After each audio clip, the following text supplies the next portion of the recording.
Are we? Oh, we're now on live. Are we live? Yeah. Hi, everyone. Hello. Hello and welcome to Broadsheet on the Telly. My name is John Preposterous Ryan. A very big welcome to all Broadsheet readers, commenters, and trolls. That's you. And a big welcome to our panel tonight. Not the full panel because we've a couple of three surprise guests coming up. But from Kilkenny, Johnny Keenan. Hello, Johnny. Hi, John. Hello. Hello, Warren. From Dublin, the magnificently maned Marco Diaz. Hello. Hello, Marco. Hi. And Neil Curran, our producer in Dublin. Howie. Hello, Neil. Howie. And celebrity accountant also in Dublin. And Hi, everyone. Vanessa Foran. Hello, Vanessa. Hi, John. How are you? And this is a special on the 8th Amendment referendum, which is on tomorrow. And polls open at 8 o'clock. Is it 7 o'clock? 7, I think. 7. Polls open at 7 a.m. And tonight we have Dr. Jennifer Cassidy, who's a boffin from Oxford University, but is also the organizer of Bring Them Home, one of the organisers of Bring Them Home. And I took part in a debate at Oxford University about whether, what was it, Vanessa, that somebody should be paid, that they... Well, I think she was part of the lobby group that canvassed and campaigned to have the Oxford Students' Union fund voters to come back, that the Irish that were in, obviously, but maybe members, student members that were, and send them back here to vote. Great.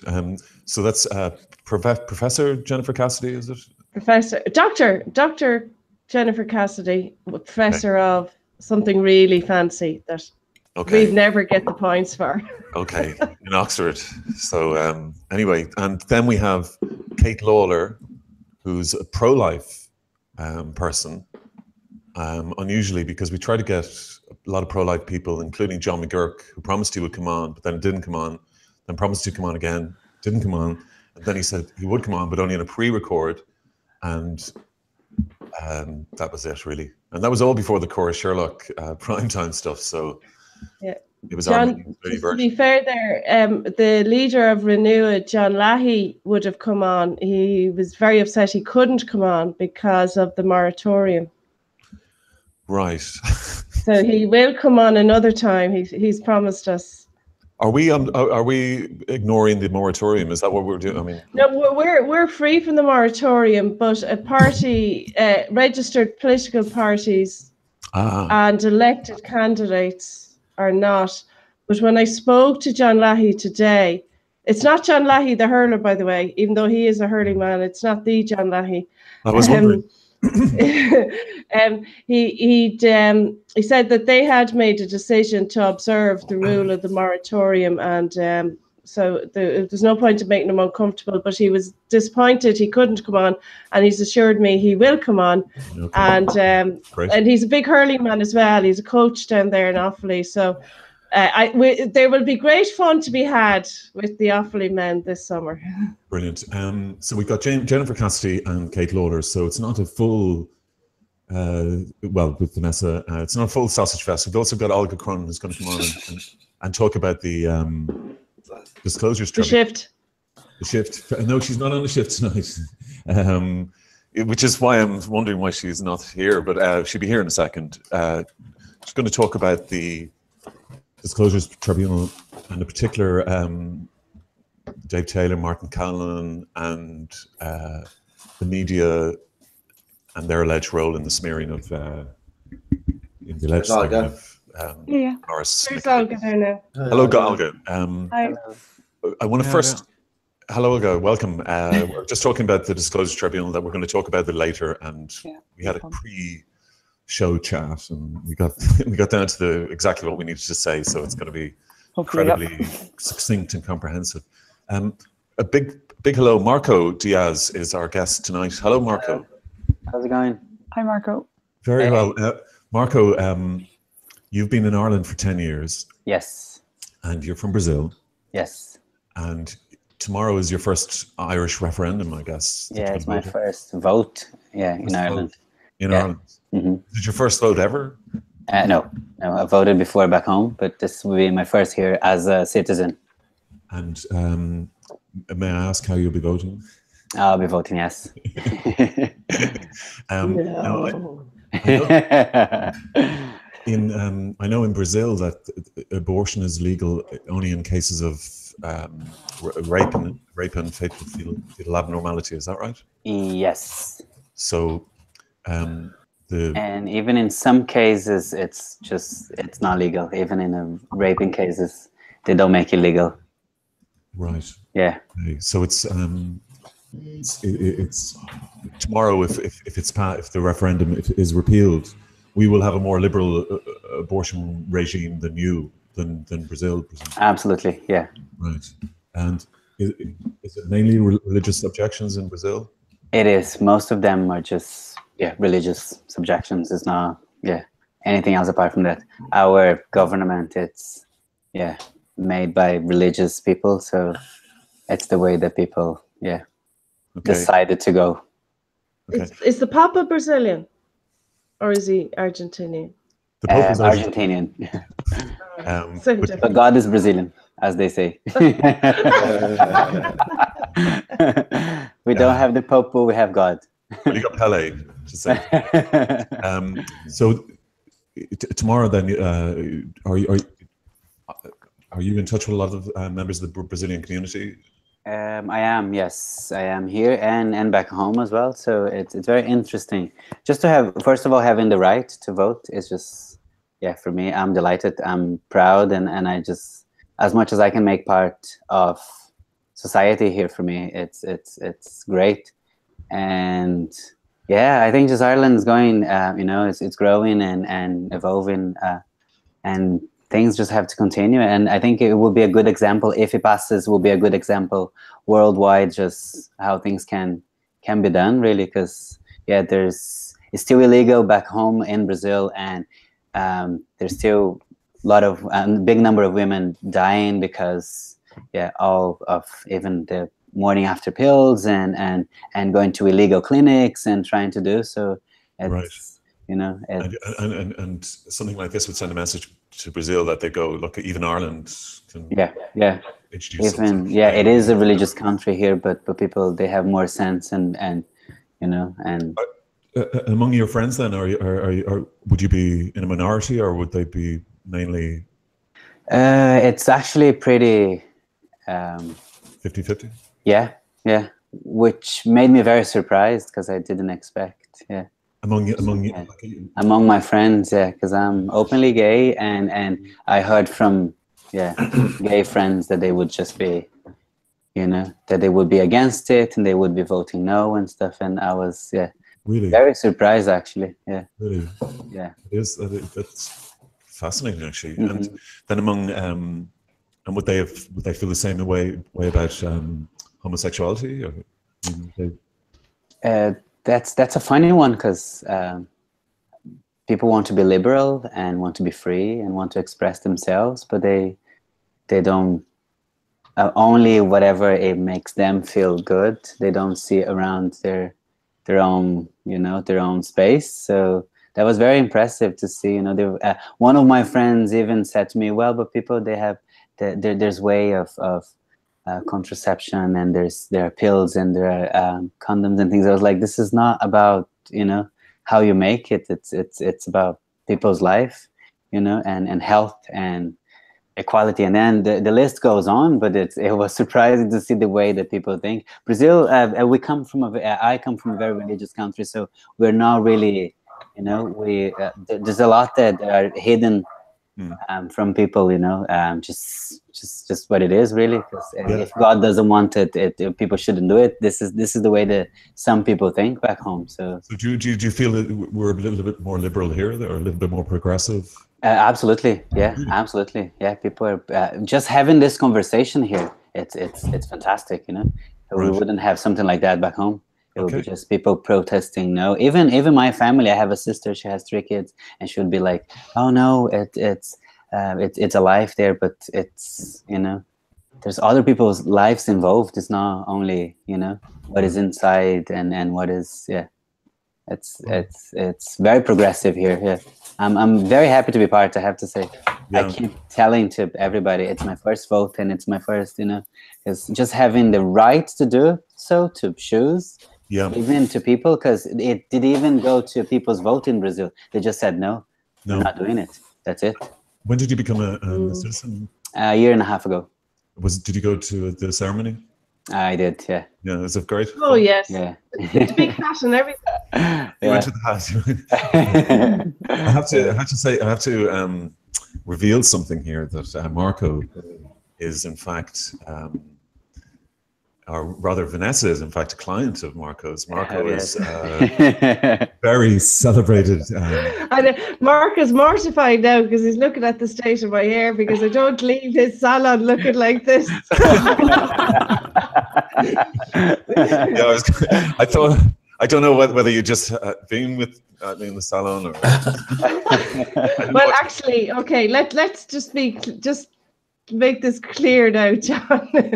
I was supposed to go down to Marco's this evening to do hair and makeup, and we were going to talk about the show, and we were going to do a little segment and all this.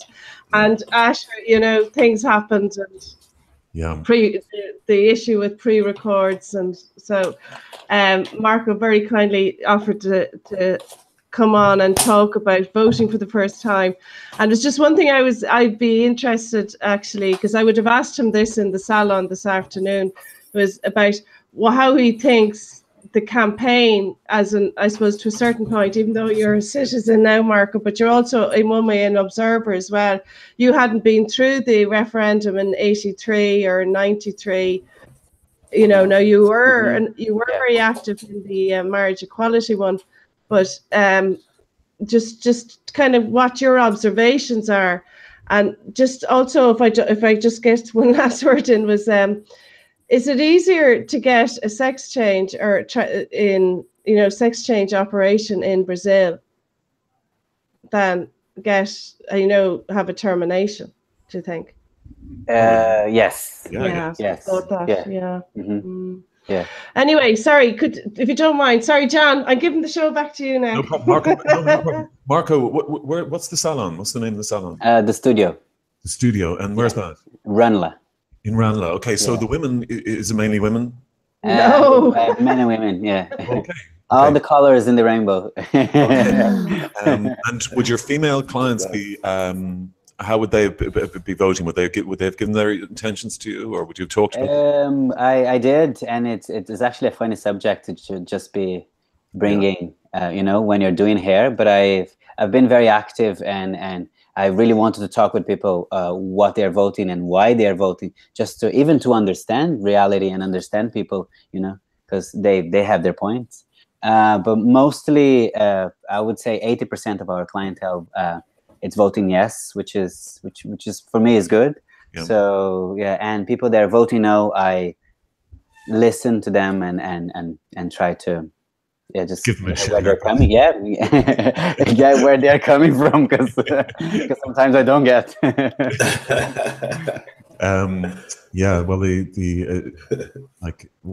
Are you going anywhere nice in your holidays? Listen, he has more holidays than Neil. But it's a tricky one with you. Vanessa, those are working trips. So your first vote. This is historic for you, Marco. But for Vanessa and for some of us, it's the second time we voted on. Third. Oh, the third time, yeah. Of course. Well, actually, no, it's my second time. It's John's third time. Oh, yeah. Oh my God! Would it be my third time? 83. I was doing my inter. Would that have been? No, I was too young to vote. But Johnny, I think, was far too young to vote. But Johnny was out canvassing tonight. Were you? Yeah. Yeah. Can you hear me? Yeah. I got a great little mic here. Just easy access. I was. I'm actually sorry. I apologize, lads. I'm really tired. Oh, okay. At the moment. Sorry to bother you, Johnny. No, you didn't bother me at all, John. You asked me, I was out canvassing. So it is actually very tiring, we're just putting out cards in the letterboxes there this evening, just a reminder to vote, and that's really what I was doing. But yeah, that's no, I'm just apologising that I'm a little bit tired, not for the conversation, just while on the point. But I only did it a handful of times. Yeah, there's a hardcore women group of women. We're led by women, a few men as well, but mainly women in Kilkenny for the last 2 years who have been serious about this this vote, you know, the yes vote. And it's great to see that they've all kind of stuck together, and they were very regulated, and, you know, no stone left unturned, you know. I think they definitely safely probably did every house in the county in the last few months. But they got together as an artistic group in relation. They had witch trials across the streets of Kilkenny. Yeah, like, you know, witchcraft trials, you know, like they would have had 300 years ago. Yeah. And you know, there's a story in Kilkenny, I don't know if you know about Alice Kittler. She was burnt at the stake, but the pub that's in Kilkenny now is Kittler's. It's but that's where she was. Right. But briefly, she was promiscuous, so therefore she was considered a Jezebel, and she married three men. They all subsequently died, so obviously she was a witch. And so, you know, it's just kind of, you know, I suppose these women kind of were highlighting the fact that women are considered kind of, you know, witches as well in relation to the idea of being liberal in 2018. And I thought they came at it from a very constructive and informative strategy, as I said 2 years ago. So the fruition of that was they were all there tonight, and an awful lot more as well have gathered in the last week. So, yeah, as I say, I'm a little bit tired, but I can't imagine how they feel. No. And, yeah, hopefully, like, you know, because they were well organised, and I think right across the country, from what I hear, the Yes campaign have been very well working hard, you know, to get the facts out there. And, you know, and to maintain the integrity of what exactly it's all about. Yeah. Yeah. Did you? Whereas I think personally the no side lost that weeks ago. The no people that you've met, were you impressed by their sincerity or impressed by? No, to be honest with you, and I don't mean to be disrespectful, I just found them to be ill-informed. You know, the amount of people that said it to me, not on the doorstep. Now, most of the people on the doorstep were, actually. There was one guy today who we obviously put the postcard. It's a postcard, just remind us to vote yes, and just a fact from Dr. the obstetricianist Boylan, is it? Sorry. Yeah. Just basically, you know, the chair of the obstetricians, and this is the fact here, and very simple. Not the information is over. You know, you have it now. So it's just a gentle reminder. Yeah. So the guy, so we put it in the post box or the letter box, and we're coming back, and he just opens up the door. And he gets it, and he tries to throw it out the door, and it gets stuck to his hand. And he's there, and eventually throws it on the ground and slams the door. His own door, like, you know. So, you know, he's probably going to take his own door off the hinges, and he's going to go out in the morning, and he's still going to see the yes postcard in front of his face. Oh, mind you.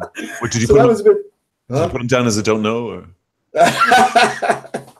No, but I kind of, you know, a little bit. I didn't say scary because I wasn't intimidated by him. But the little fella came up and he says, "No, we're voting no." And I said, "Okay, right, yeah." So I'm not going to get in the conversation with a 7-year-old. But he just happened to say then as we were walking past, because it's baby killing. You know? Oh, Jesus. The kid, yeah, well, like, you know, it's just that's the proof that kids hear everything, you know? Yeah. So that's a conversation he would have heard in his house or from someone. He said vote no. He was saying like to you, like we're voting no. Oh, right. Yeah. Okay. And I said, okay, all right, grand. I'm not going to ask a 7-year-old on a bike what's the merits of voting no. You could have he volunteered the information because that's baby killing. And I was going, yeah, that's what can you do? Because obviously everyone's affected by this referendum, you know. And it's a very emotive. Johnny. No. Two other guys, so they just rode off into the sunset, happy out. One guy actually says, "I'd be voting yeah if I had a vote." Another 7-year-old. None of these guys don't have the vote, Johnny. You know that. I know, no, but he said if I had the vote, I'd vote yes. So it's amazing, and out of the mouths of babes, John. Another kid. Out of the mouths of babes. It's very interesting. That's what the walking tour of canvassing kind of comes in that you don't hear about in RT. I think there was something there as well. I want to highlight. Channel 4 came over and they shadowed them on Sunday. I wasn't out with them, but apparently I said, "How did it go?" And there was an interaction between some no people and yes. So they kind of got that because that was more of a TV moment for Channel 4. Yeah. Look at the paddies fighting amongst each other again, I suppose, was their angle. But, that was really the highlights and the lowlights of the canvassing. Well, Johnny, I would have thought that... Like the end of the marathon. Sorry, Neil. So I was just going to say, Johnny, I would have thought being on the broadsheet panel every week, you would have been well trained to have an argument with a 7-year-old about the referendum. No, that's the thing, Neil. If I was on my own, I would have given him all my time. Did you not tell him your Santi? You need to tell me about the banks as well. Sorry, Johnny, why didn't you tell him your Santi? I definitely think he didn't believe in Santi. Actually, I'd be interested if Marco doesn't mind telling us what he thought of how the different sides conducted themselves during the campaign and the posters and the general argy-bargy. As to how does that compare with Brazil? It's very similar. People are very just vicious. They're taking all their forces and then just trying to convince people to do. I've experienced on either sides. I think conversation is good to have, but it's just not not the way that some stuff is just being done. You can see posters of lies on the streets and stuff, and this it's just making people more confused and yeah, it's vicious. It's a bit sad to see people fighting over something that if you're there's no empathy, humanism. It's been forgotten and just this is my decision and I want everyone to accept his decision. And just because you're quite active in the Brazilian community, aren't you, Marco? Here in Ireland, yes. Just how many new citizens is there now? Say in the last 20 years. On each ceremony that they have is about 3,500 people. So they hold up to 4 ceremonies a year. So that will be 14,000. Yeah. Yeah, a year. So that's 14,000 new citizens where potentially English isn't their first language. Yes. And so they are potentially very confused by the messaging. Yeah, that's very sad. Absolutely. And what's going on? Yeah, they're very. If you don't read further than a poster on the street, you just don't know what's going on. No, I myself had to sit down and then just read everything. I knew since the beginning I was voting yes, but I heard so many things, and even people in the salon, they come sit and say whatever they've been reading out there, and then people are just confused. They don't really understand what's going on. Yeah, I think if you don't know, I think it has been incredibly confusing. I mean, one piece you'd read, you'd sort of like your heart. I mean, but I think overall the campaigns. I'm not talking about the people with the bloody banners, with the fetus smashed up and whatever. But I think the campaign has been interesting and has been well conducted by both sides. Would you agree? Yeah, I agree with that. There are vicious people out there, but there is everywhere. Yeah. So, well, I mean, am I being too rose tinted about that, Vanessa? Do you think? No, not really. No. Or Vanessa? Yeah, well, was it last week or the week before? I was saying that I think there's about 6 or 7 different versions of the No campaign. I found, and there's certain more strains of the Yes campaign. There's the Vote Yes. I think they're pretty consistent and they're pretty synchronized together. Yeah, the Together for Yes message has been quite. It has been good, and then there's been sort of strands off that, but they have all stayed on message. Yeah, you know, say the pro-life they've got Save the Eighth and they've got Love Both.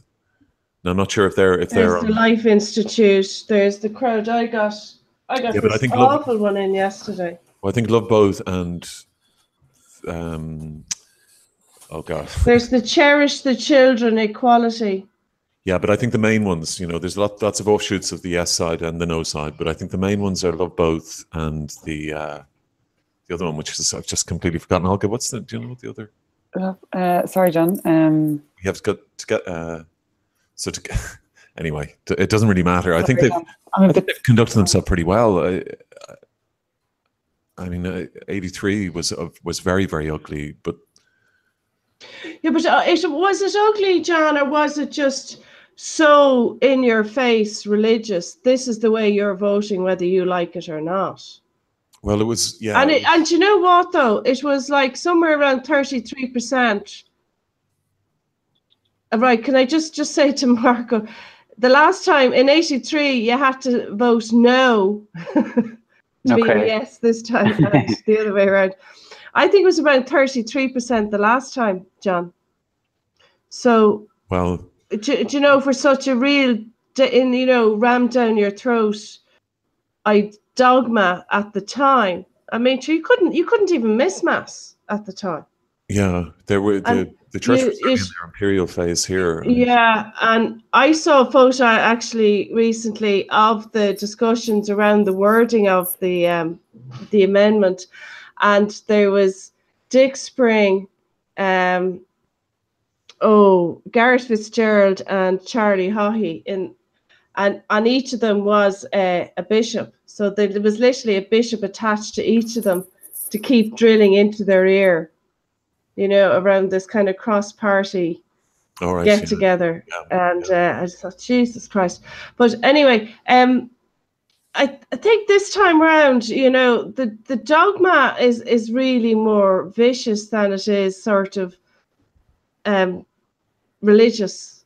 There's very little. There's just there is some kind of wayward religious quotes every now and again, but I think it's more belligerent this time. The sort of you're a baby killer.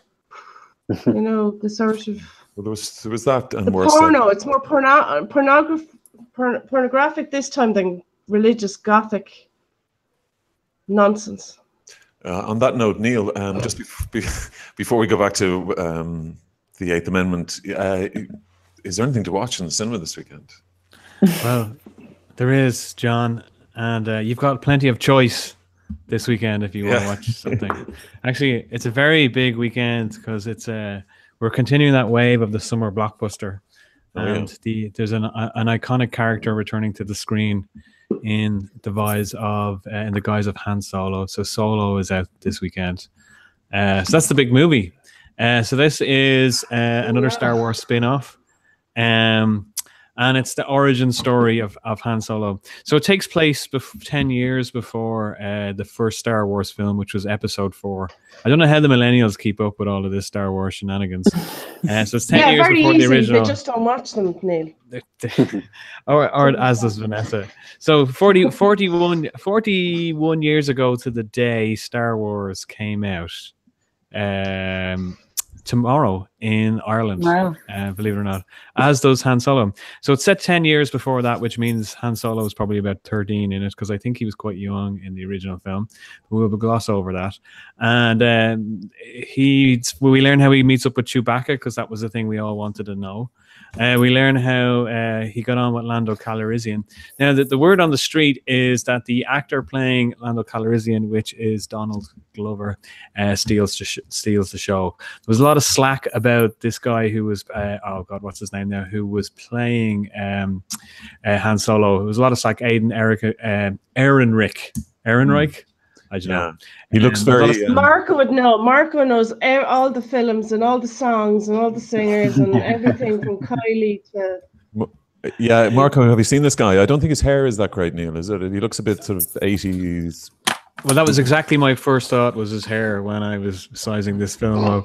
But apparently he does a good job, but it's kind of imitating the work of what Han Solo did. The film also stars Woody Harrelson as some kind of influential role model, possibly his father, I don't know. And Emilia Clarke is also in it, continuing that line of Star Wars casting British female heroines in their movies. Now, it's a controversial film because the original directors were sacked for creative differences, and they don't even get a writing, or they don't even get a directing credit in the credits at all. So all the claim and glory goes to Ron Howard, and the word on the street is Ron Howard fixed a big pile of shite because they reshot 60% of the film. Anyway, it's been predicted to have a horrendous opening in Star Wars terms in the US, and they're giving it a lower forecast than Rogue One got. So it really is highlighting a point that we've made before with these films, is that, you know, the fan base, which are kind of in the age bracket that some of us on the panel are in, except Vanessa, the fan base it's just, this stuff is just so disconnected from what we grew up and loved, and the younger generations really don't give a shit about an 8-foot teddy bear and his roguish boyfriend. So it looked, Neil, it looked in the marketing that I've seen, it looks like a TV yeah, it plays out like a Western. Yeah, it plays out like a Western. And it's exploring, it's doing that bullshit thing that movies do now of, oh, do you remember that bit in the original film? Well, we're going to show you how that happens. So no doubt for Star Wars fans, we'll see the Kessel Run and how he did it in 14 parsecs or whatever the hell he did it in. Like, I was a big Star Wars fan, and I never gave a shit about how many parsecs he did the Kessel Run. As a child, you were just like, he's one of the greatest starfighters in the world. And I never thought about how he met Chewbacca. I assumed it wasn't, you know, dancing after a few pints in some cantina in the outer reaches of space. You just don't care about him. But anyway, it's a cowboy flick. We all know how it's going to end. Because there's been like 7 films that came after it, and Han Solo dies. Actually, that's how it ends. So yeah, that's out. It'll do well. Lots of people will go see it, and then we'll all forget about it in a year or so when there's another 20 Star Wars films that have come out after it. But moving on to 2 other films, there's a film called The Breadwinner, which is directed. It's an Irish-Canadian collaboration, and if anyone has seen the trailers or the pictures, you might say that animation looks quite familiar, and that you'd be correct because it's made by the same people who made The Secret of Kells. Directed by Cork woman Nora Toomey. It's about a Afghanistani girl who becomes under control of the Taliban, and her father's taken away. So she disguises herself as a boy to kind of survive the whole thing. And it's getting very positive reviews. So that might be one to lean to redirect yourself to if you want to watch something decent and entertaining. And where's that on, Neil?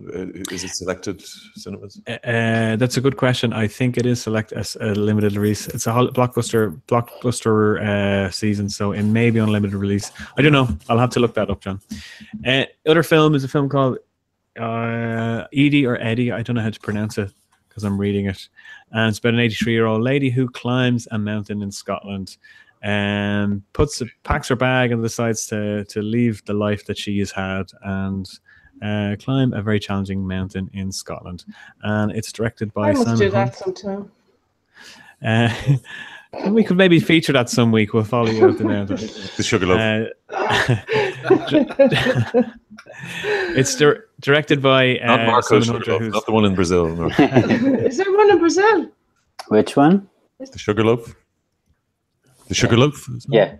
Yeah, it's a Is famous there one in one. Brazil? I didn't know that. Yeah. There is. Yeah. Sorry, Neil. There's also a wine, a South American wine. Is it Chilean? No, is it from New Zealand? And it's also called the Sugarloaf. There you go. New Zealand isn't in South America now. That much I know. I'm just pointing out, though, we have Sugarloaf gets around. It's a bottle of wine. Yeah, it's a high-end bottle of wine. Okay. So yeah, drink. Other than a couple other kids' films, that's kind of how the weekend lines up. So Star Wars, I guess. In terms of the kids, like that's bratish 7-year-old. What would they? Is there anything? Well, besides Star Wars, I wouldn't call it bratish, like, you know. Fairness. The one who said no. There's a doesn't mean he's a Brad John. Huh? There's a cartoon, or is it live action? There's a film called Show Dogs, which features actually the cast: Stanley Tucci, that guy, Yeah. and Natasha Lyonne and Will Arnett. So that's for the kids. So yeah, that's how the cinema is shaping up this week. But I've no idea what's on the Late Late Show this weekend. They didn't tell us, which probably suggests they either don't know or there's nobody to get too excited about. Well, no, they've got the guys from Après Match, and they've also got the results of the first exit poll as it comes out live as it happens. Oh, okay. There you go. I must have missed that. For tomorrow's referendum. Can I just ask the panel, just as we get back onto the 8th, and we're waiting for Jennifer Cassidy, who's pro-life, or pro-choice, and Kate Lawler, who's pro-life, to come on. And there's a gentleman there, Paul, who came in twice. He's gone now again. I'm just about to say that Paul Redmond is the author of The Adoption Machine, and I wanted to get him on, even briefly, to say what a fantastic book he's written. It's a book about the mother and baby homes, and it covers everything in the last sort of all the developments of the last few years, from Catherine Corliss's investigations and some really amazing revelations about that period and about the state's attempts to quell the story, the media's attempts to quell, people within the media attempting to quell the story. Obviously, Terry Prone. It's a fascinating story. It's called The Adoption Machine. He's kind of my hero, this guy. So I read it over the weekend, and I wanted to just get him quickly on just to say hello. He just sent a message, John. He can't get through, but he's going to try and get it sorted, and we'll see him next week. Brilliant. Okay, well, that's probably even better because we can focus. Give him more attention. Although it's kind of, funnily enough, related, because the treatment of single mothers was just unspeakable. Yeah. There's also another aspect of it that I didn't realize that you couldn't join the guards if you were illegitimate until 1970. Wow. So it was later than that, actually. Really? I never knew that. I never knew that. Yeah. I mean, they've made up for his descent. There's a real bastards in the cops. I was going to say, oh God, that's so brilliant. And John, was it just the guards, or were there other kind of state organisations? Loads of jobs. It wouldn't have been said, but it's a fact. Yeah. Wow. I can tell you, nobody was employed in the banks. I'd say till the late 80s, early 90s. Yeah. Just based on the parents not being married. Yeah, incredible. Wow. I mean, yeah, but I mean, Bangardie, as they were known then, didn't join. They were pretty all had to be married before they were taken into Templemore. Right. Well, I mean, they had a real huge thing about single mothers, didn't they? I mean, fallen women, and they were classed. You were still classed as a fallen woman until the early 90s, I think. And your tax relief was the title was unmarried mother. but also here's the kind of mad thing: the guys who were the anti-abortion people were also completely anti-single mother, single parent. Almost simultaneously. Economically they were. They're just having children. So effectively, it wasn't really about the rights of the child. It was about. It was just women. It was just women. They're having it. But it was about welfare and have the baby, and they're still. Yeah, no, it was just all about controlling women, and just having a different set of rules for women. And the whole idea that just sex was a sin. No, I don't think they saw sex was a sin at all. I just think they wanted a completely different set of rules for women. Like to this day, nuns can't be priests. Yeah, and that's never going to happen. In my view, I mean, people are wasting their time if they think the Pope is going to allow women priests. It's never going to happen. I think. Jennifer Cassidy, hello. Can you hear us? I've sent her a message. Very. Hi, can you hear me? Hey. Yeah, Jennifer, hello. Hey, Jennifer. I'm just about to say hello. Hello, can you hear me? Yeah, we Yes. can hear you. Yeah. Yes. And we can see you. Hiya. Hi, sorry, I don't know if you could see or hear me. Yeah, hello, I'm Jennifer. Jennifer, Hi, thanks so much for inviting me on. you're very welcome. Perhaps you'd like to introduce yourself, exactly what you're about. Yeah. Yeah, my name is Jennifer Cassidy. I am a lecturer in international relations at the University of Oxford. I did my PhD on digital diplomacy, but have written a book on gender and diplomacy as well, and have written a lot about abortion and Ireland and how it links to Irish nationalism. So yeah, I have become very involved in the campaign and also in trying to get Irish students home to financially support them to get home to vote. So that's kind of like how I have become involved in the campaign itself. And did you access any funding for the students? Did I access? I mean, were you successful in getting funding for any of the Oh, students? yeah. So we posed the motion.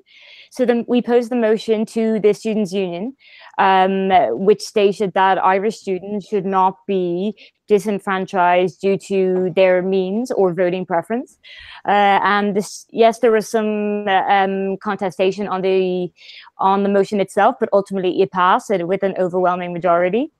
So it was passed, and we gave up to £55 per student, which was matched by the UK overall union, students' union. So that relates to £110, which is just under the limit of not having to be registered for a third party, as per electoral law, for political donations. So we are all legal and above board. So no complaints to SIPO or SIPO. No. Made sure we got that legal stuff before we went live with it. And, Jennifer, are you in Ireland now, or are you heading over tomorrow morning? Yes. I'm in Ireland now. I flew back yesterday, and I'll be flying back out Monday morning because my poor students are taking their final exams. So, and what's your impression in the last 24 hours in Dublin and Ireland? So I think had I been asked this question maybe 2 years ago, I would have said I'm optimistic. But after Brexit and Trump, I am not saying anything until it is called. I was wrong in both instances. So because my entire research is on social media and basically the virtual realities we create within ourselves. Yeah. Even though I've tried to get around that by actively following no voters and making sure that I don't block anyone and I make sure to know what's out there. Yes. I still, of course, just through algorithms, of course, I am being fed what I like to see. So I until that vote is called, I don't want to get any of my hopes up. Okay, well, I have to say, without being boastful, we predicted Brexit and Trump. Well, no, hang on now, John. No, tell the truth. Oh, good for you. We predicted Brexit and Trump. We did, Vanessa. We did predict it. We did. I mean, we did. I mean, it wasn't like, but it wasn't based on algorithms, Jennifer. It was based on just sort of like monitoring a kind of a mood or something. And I have to say, I don't feel that now. I don't feel I don't feel this Trumpian kind of outside victory in any way. I really don't. I generally feel a yes, resounding yes victory. You don't though, or you just rather not say. Sorry, I think you broke up there for a second. Oh, sorry. I was saying John, that I don't. John is asking me for a prediction. No. I was just saying I don't feel that kind of like it's going to surprise. Yeah, I don't feel that kind of sense of an outcome. Yeah, so I do feel that, but I perhaps am hesitant. This is just a personal view. I am hesitant to let my emotions go there, just because I was so deeply affected by particularly the Hillary loss. Yes. So I, on a personal level and not like an academic level, I just cannot let myself go there, because the downfall was so great that I cannot experience that again. I had to, in one instance at the Hillary election, when I came into a room, I just started crying, and of course I'm not even American, and everyone was like, "What's going on?" And this girl came up to me and said, "Oh, like, it's so it's even worse for you because you're American." And I was like, "Yes, it is worse because I'm American." And I had to lie, because it just was weird that I was this emotional, and I wasn't anything to do with America. So to this day, she still thinks I'm American, but I needed the support at the time, so I went with it. So you took the hug. Yeah, I was like, it is difficult as an American, Ruby. It is.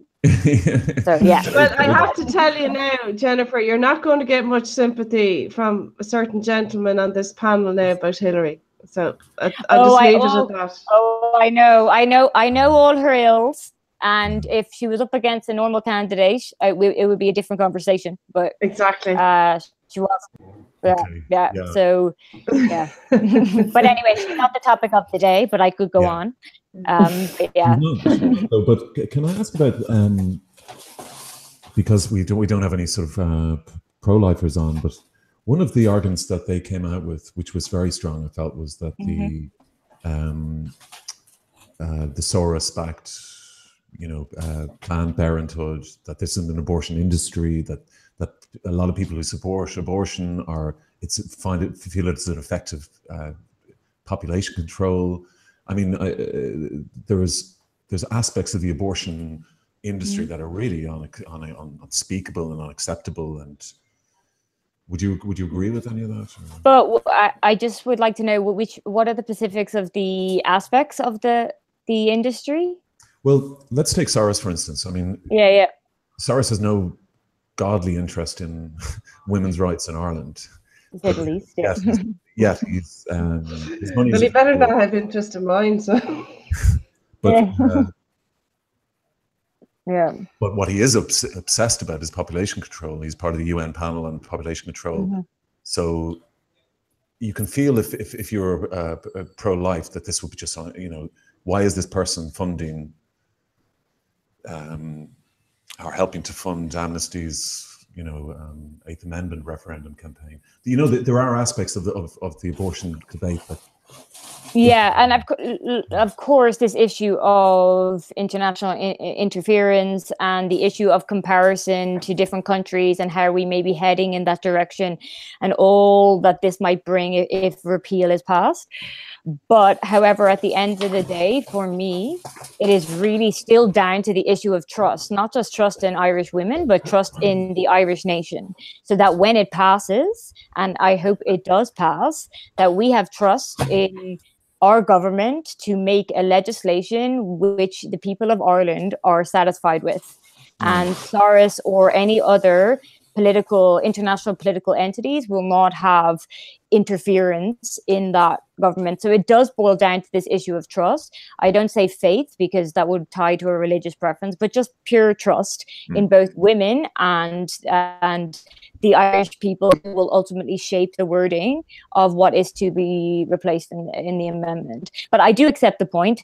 This issue of interference, be it in abortion, be it in what we saw in the Russian election, the Russian interference in the US election, is always around in no matter what aspect you see. And so it's a worthy debate to have, but I don't think it's any different to anything else that we see in other political elections. Okay. So I think it's just kind of something to grab onto that the no side are doing. Well, they can just sort of say, look, the motivations of these people are not good at all. These motivations are is a kind of some eugenic fantasy that these people have, rather than after vulnerable women. Sorry. Yeah, but particularly regarding his link to the UN, just a side note, particularly regarding his link to the UN, you would have to remember that the UN itself has regularly condemned, and as I mentioned before to Vanessa, that I myself worked for the UN, but they've regularly condemned Ireland's abortion laws as being inhumane, degrading, and completely, lacking dignity for women. So he in no way runs the United Nations. It's a very, very complex body. Course, so I think, yeah. Oh, I'm not implying that you are saying that. I'm more speaking to the no side on this. So to kind of link him to the UN, I think is overestimating him and underestimating the UN.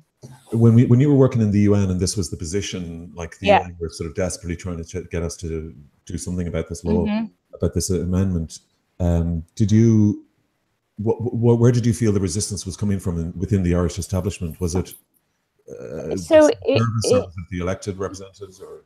Yeah, so as I mentioned, I work for Ireland's mission to the UN in New York, and side note to this, but I don't know if we all have a picture of the General Assembly in our minds, but it's in alphabetical order, so it goes Iran, Iraq, Ireland, Israel. So a few other things to worry about, like sitting in that seat, I have to say. So me and Israel every day. How are you getting on?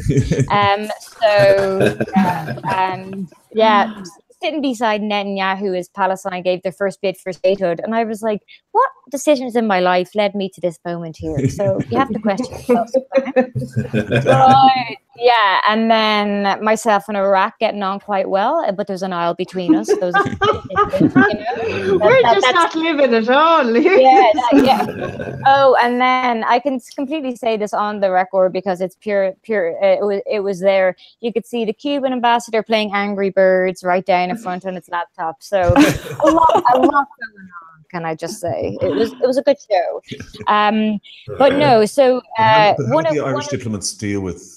So one of the if I can speak to my personal experience in it regarding, so I of course was working as a diplomat because of the IMF and the World Bank moratorium after the bailout, that you couldn't permanently hire in the Foreign Service, so you had to be on contract. So I couldn't say I was a permanent Foreign Service member, if that makes sense. So you're just hired on contracts, but I'm certainly representing Ireland.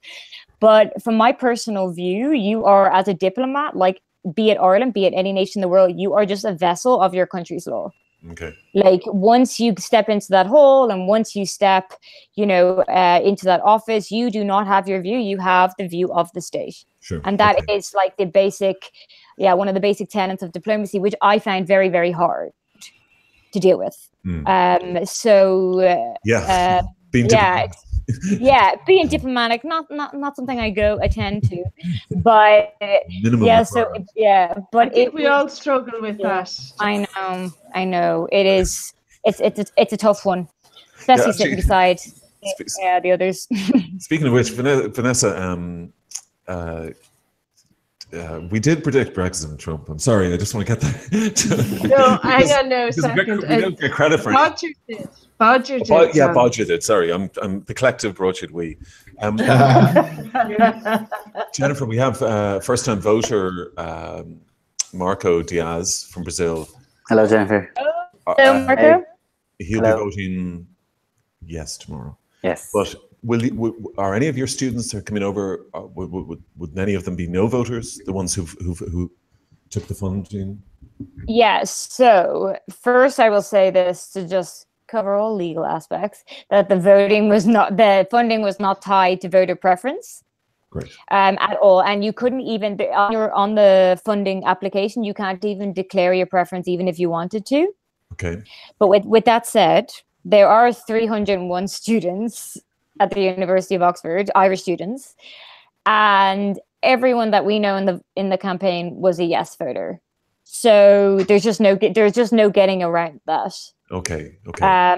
However, there was people who wish to remain anonymous on the voting form, so we could potentially correlate that they were no voters. So but it's this issue of and again, I hate tying things back to Trump, but sorry, I speak about him so much in the lectures. It's awful, but I tie it back to like the silent Trump people and who were afraid to speak out. And I feel like in the younger generation today, like it's the side people are afraid to speak out and say they're voting no. And hence we have anonymous candidates, which we could potentially, as I said, correlate that there are no voters because it's not popular to be no. But once they get into that voting booth, of course they can vote. And I think that's a real issue in today's society, this kind of silencing of your views until the vote is called, and then we're all shocked. Well, I was shocked, you guys weren't, but yeah. Somebody described it as liberal fascism. I mean, it is that. No, I completely agree. And I feel like... Speaking of no voters, sorry. No, of course. Kate Lawler is with us. Kate, can you hear us? Hello. Hello, Kate. Hey. Can you guys hear me? Yeah, I can hear you. Kate? Kate, hello? Hello. Connection is terrible. Can you hear me? Oh, yeah, I can hear you perfectly. This is Vanessa here, Kate. How are you? Kate? Hi, Vanessa. You're out canvassing this evening. Kate? Yeah. Sorry, Kate, do you have a pair of earphones? Well, yeah, I was coordinating some stuff. Kate? Oh, yeah, sorry if they came out. Hang on, just a second. Tell Kate is down. How's that? That seems fine, but we can't actually see you, Kate. Is your camera on? Camera should be on. Maybe Neil could liaise with you there. If the connection's poor, the camera won't come on. Won't hold it. Yeah. Did you hang on? Oh yeah, Kate, can you hear me? I can hear you. Can you hear me? Yeah, perfectly now. Welcome to the show, Kate. Thank you. Kate, you are a pro-life activist. Correct. And you were canvassing this evening. Well, no, we didn't. We decided that at this point, I think everybody's got referendum fatigue.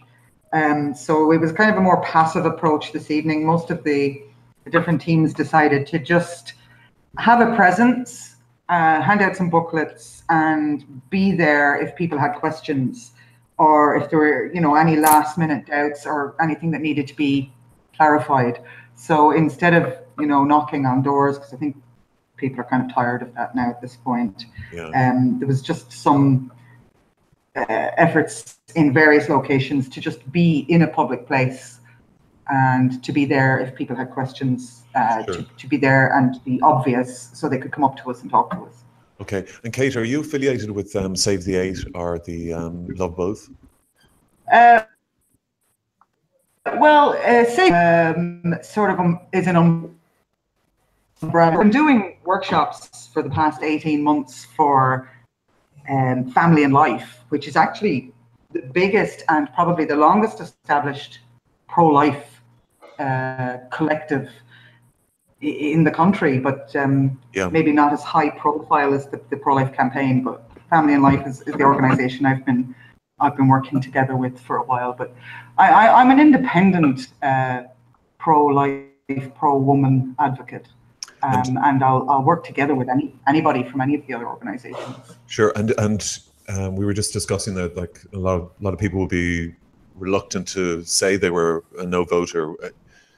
You don't have a problem with that, but also you're quite vocal on social media. Is that right? And you're out there. Basically. Yeah, and a little bit of mainstream media as well, in so much as they allow us. I've done a few television things in the past, some radio, and I've been in a few of the papers, more so regional papers, as opposed to the national, broadsheets, who are not very accommodating to people at my side of this debate. And do you have you found it very restrictive the last couple of weeks, trying to get your voice heard, or the voice of... Yeah, it's a tough one, I managed to get in the last kind of few minutes of the Claire Byrne Live show last week. I was on set last night in TV3 for Pat Kenny, and there was a number of us that had our questions accepted beforehand, but then we weren't allowed to ask them on air. I was also at the Hard Shoulder broadcast for News Talk last Thursday, but didn't get a word in at that either. So yeah, it's kind of hard on mainstream media to get in there. But Claire Byrne, in fairness, she was pretty fair, and I got to ask my question to Peter Boylan and Mary Lou McDonald. So that was. What was your question, Kate? Well, basically what I said. I mean, for anyone who wasn't watching, I asked why the Yes side, and why in particular the protagonists in the government, which is basically almost all of the establishment politicians in the country, think that they can bring in the type of legislation that the UK is, quote unquote, enjoying at the moment, and imagine that it's not going to lead to a huge increase in abortion right across the UK since 1967, and since Roe versus Wade in the United States, in almost every jurisdiction that has a similar type of abortion legislation as the government is trying to bring in, it has gone completely out of control. It's impossible to keep a lid on it, under the pretext of mental health issues. I mean, 98% of abortions in the UK are signed off on mental health issues. My question to... Oh, Christ. That's terrible now. Use the button. I should go back in, I'd say. Actually, can I just introduce something from the chat bit so as not to give if Kate comes back on, we could go straight back to Kate's question. Yeah, of course, that's what I thought. Yeah. Sorry, Tony Smith there has just put up a very good post that the difference between the referendum here and Trump Brexit, John, is that we actually haven't finished fighting back the church yet. And once the paddies have sorted that out, the politicians will run riot. Good point, I thought. Yeah, very good point. Jennifer, go back to Kate. You want to get in there on that? Yeah, so not to get all academic, but also to get all academic, this church issue with the correlation, I have a big issue with. So although I work in technology now, my other previous dissertation was called The Cradle of a Nation, a very good title, if I may say so myself. The Cradle of a Nation, I love a good title. It was called Ireland, Nationalism and the Reproductive Realm. And I basically debunked the myth. Well, I didn't, objectively debunk it. It was just my view. I debunked the myth that this issue of abortion was tied directly to the Catholic Church. And it was more of an issue of nationalism. So if you look at, the next time you're looking at, which I'm sure is going to be tonight or tomorrow, but if you actually look at any kind of newspaper article, I did 4 cases in extreme depth, but you look at the newspaper article, the first few lines are about abortion, and then the substance of the article is then where are we going as a nation, where are we heading, and then it just ends with abortion. And like one of the greatest examples of that was the Lisbon Treaty in 2008, when there was posters all over saying a vote for Lisbon is a vote for abortion, and the EU can't touch our social policy. Yeah. So it's this loss of nationalism. So we've lost divorce, we've lost contraception, and my argument was, abortion is the last place where we can really discuss our ideas of who we are as a nation and what we stand for. So it's not really, it is an aspect to do with the church, but it's a lot more complex. Like Pader Tabine from Sinn Féin was the main pro-life spokesman the other night.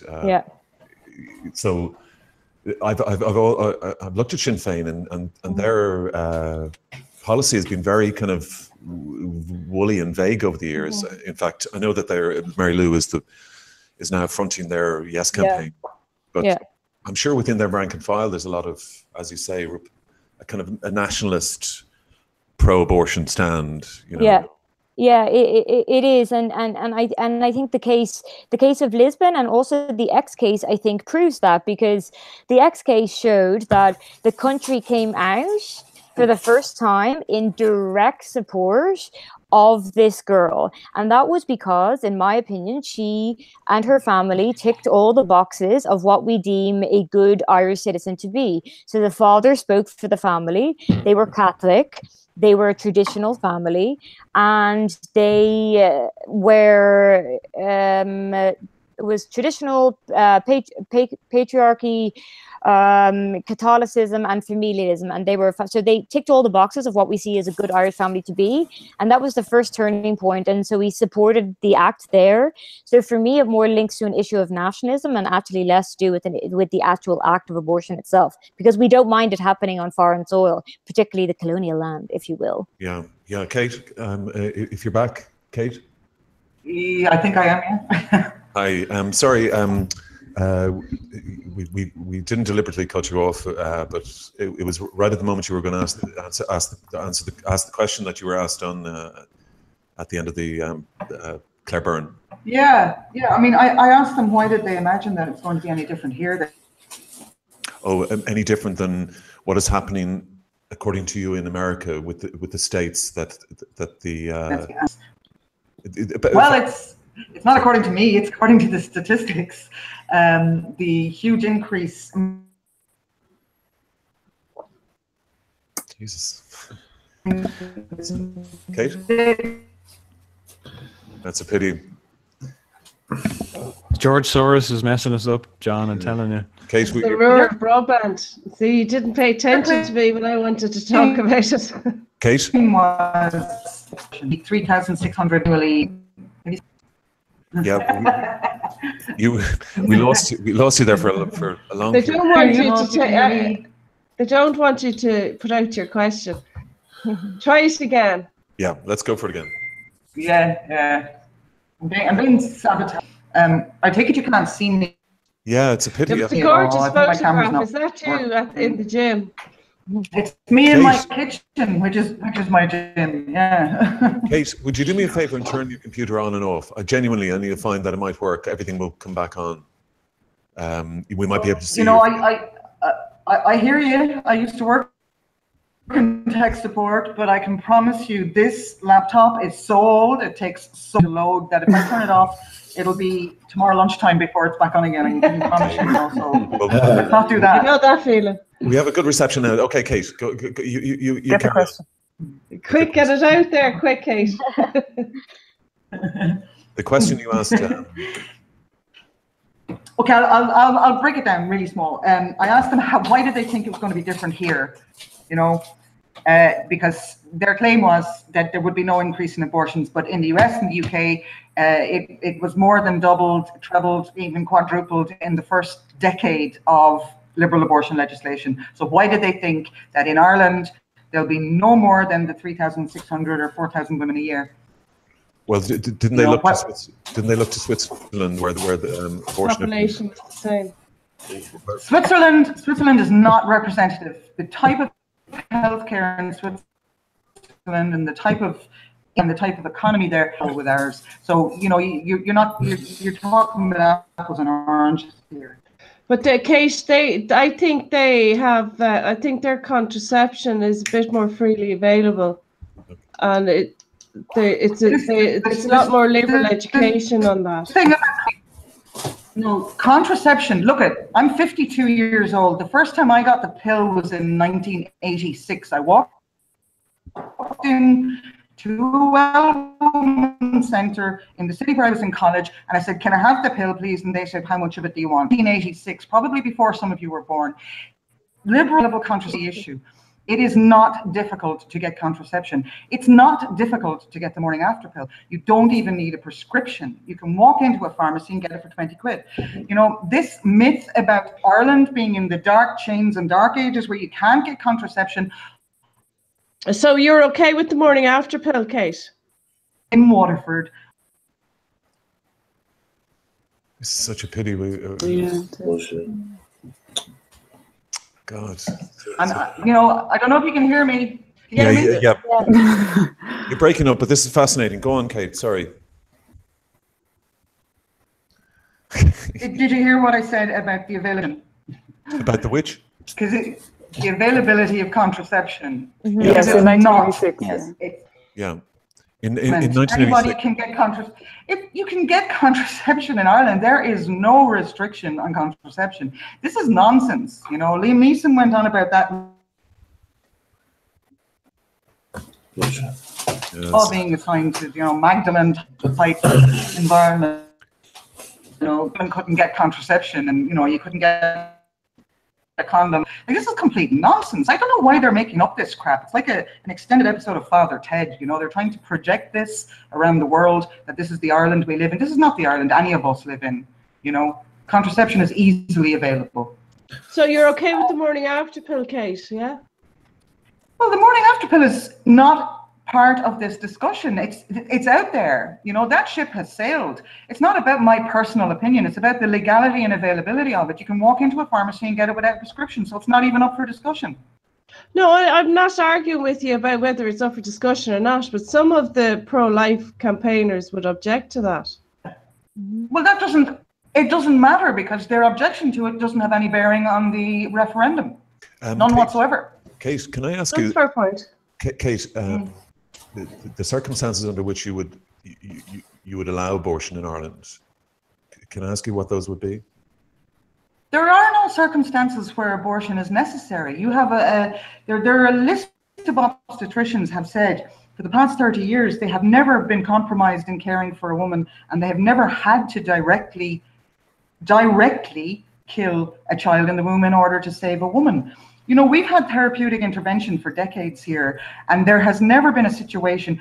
In 22 years in this country, there's been one direct maternal death, and that was Savita Halappanavar, and that was due after the results of 3 independent inquiries, undetected sepsis and sepsis that wasn't treated.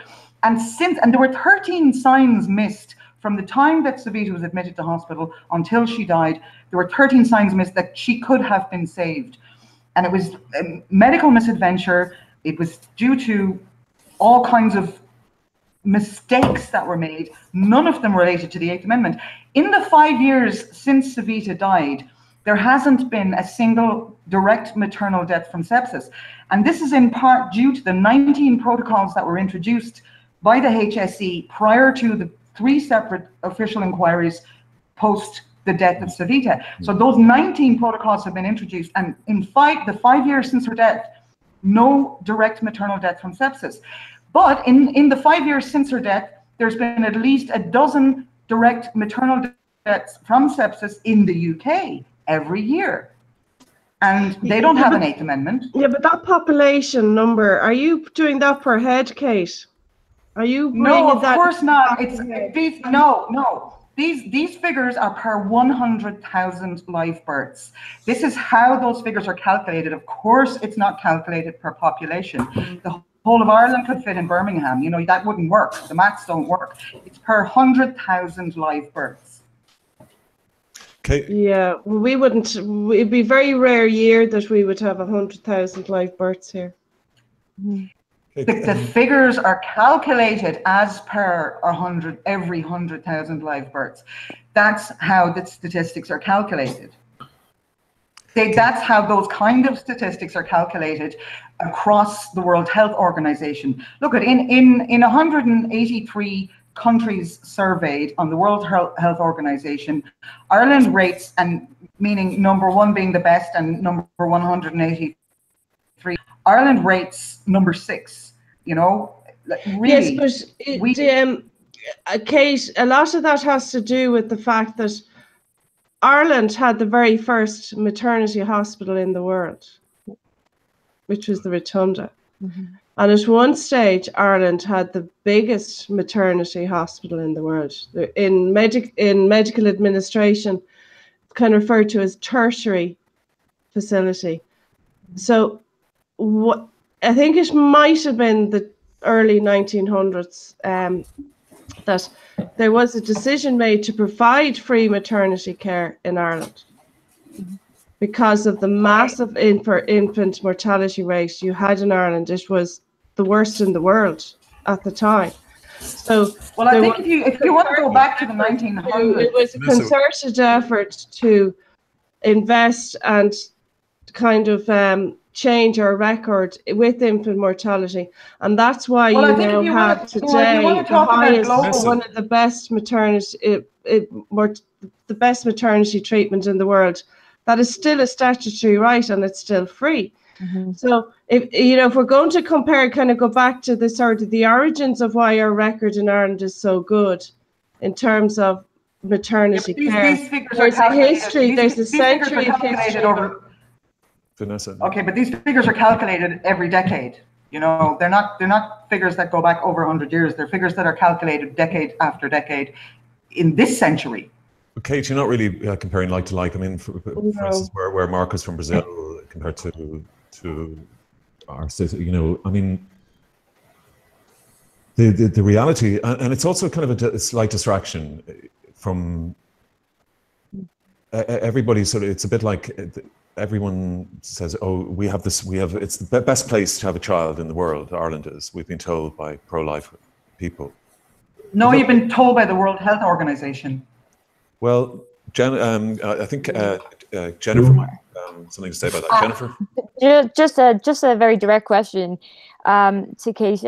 Thanks for your talkings on this, but just a direct question to say, so if you stand by the World Health Organization and their statistics and back them with such vigor, an organization which is directly linked to the runnings of the United Nations, would you then stand by the United Nations ruling and condemnation of Ireland's abortion laws against women? No, absolutely not. But the World Health Organization statistics, are you contesting them? Because I don't have other figures. Do you have different figures than them? Well, it's just if you're accepting the WHO. No, so what I'm saying is both international organizations are intricately linked. They both run under the same protection of international law, and they are both guided by the same institutional leaders. So if you stand by one, and if you stand by the rhetoric of one, you should also by proxy stand by the policies and the views of another. So for me, not at all. Not at all. Well, that's a ridiculous assertion. That's not rhetoric. Statistics are not rhetoric. No. So I didn't say it was rhetoric. I said it was if you stand. You actually did. So you said if I stood by the rhetoric of one. Okay, so well, in the international organizations, the two are intricately linked. They work together, and my confusion on this is I don't know how it's not kind of a pick and mix regarding the international view of who we take and who we agree with. So if you stand by that, I don't know how you can not acknowledge the year after year condemnation of the United Nations. And I spoke before you came on. I worked for the United Nations representing Ireland, and I was there in the hall when it was condemned time and time again. So I don't know how, for me, it just I don't know how you reconcile that. And I'm just asking that as an open question. I'm not reconciling their views. I am quoting statistics. And insofar as the World Health Organization and the United Nations sharing, I don't know, you named rhetoric there. I mean, the UN, yes, has criticized Ireland, but if the UN and the World Health Organization are inextricably linked, then why are the World Health Organization figures telling us that we rate very highly with our low rate of, because that would be in conflict with the United Nations condemnation of what they call our restrictive abortion policy. If you just even peel back for statistics don't lie. But they're two different numbers, Kate. Yeah, and I'm speaking directly to the statistics here. So if you just peel back the statistics, even just a little bit, and you look at the exact variables in which they calculated up the ultimate outcome, you will see that they do not account for the abortions that happen within or outside of Ireland. So the outcome for me is not the issue here, because it is the variables that you need to look at. And yes, you can agree with the outcome, and that can be used as a kind of, the kind of bullet point on which you kind of might drop a debate. But if you actually look at the variables, they don't add up regarding the UN and the World Health Organization's view on Ireland's abortion laws. Okay, a view is a view. Statistics No, it's international law. So it's a different story. It's international law. It's not a view. So when I speak about the United Nations declaring these things, they declare it through international law and based on the UN Convention of Human Rights. So it's not a view. Yeah, well, you just said it was a view. I'm talking about the statistics. That's diplomatic speak. Sorry, that was not my intention to say that. Okay, Kate. I just want to open it up. If Johnny or Marco or Neil or Olga wants to ask a question of Kate, because you're a lesser spotted pro-lifer and very difficult to find one who come on the show. Does anybody, Neil? Can I ask a question? Just because I haven't really heard it answered, answered in any of the debates or discussion. So, if we assume that the 8 isn't repealed tomorrow and the status quo remains as is, and I know this is putting you on the spot, Kate, so you can only give your opinion on it. But what should change in Ireland to aid? Or what could change in Ireland to aid the women who have to travel to the UK, the women who go through the crisis pregnancies? What would change to accommodate what they're going through if the 8 isn't repealed tomorrow? Glad you asked that one, Neil, because that's an important question. What needs to change is they need to go back to the drawing board. They need to offer women in crisis practical help, something other than advising them to kill their baby.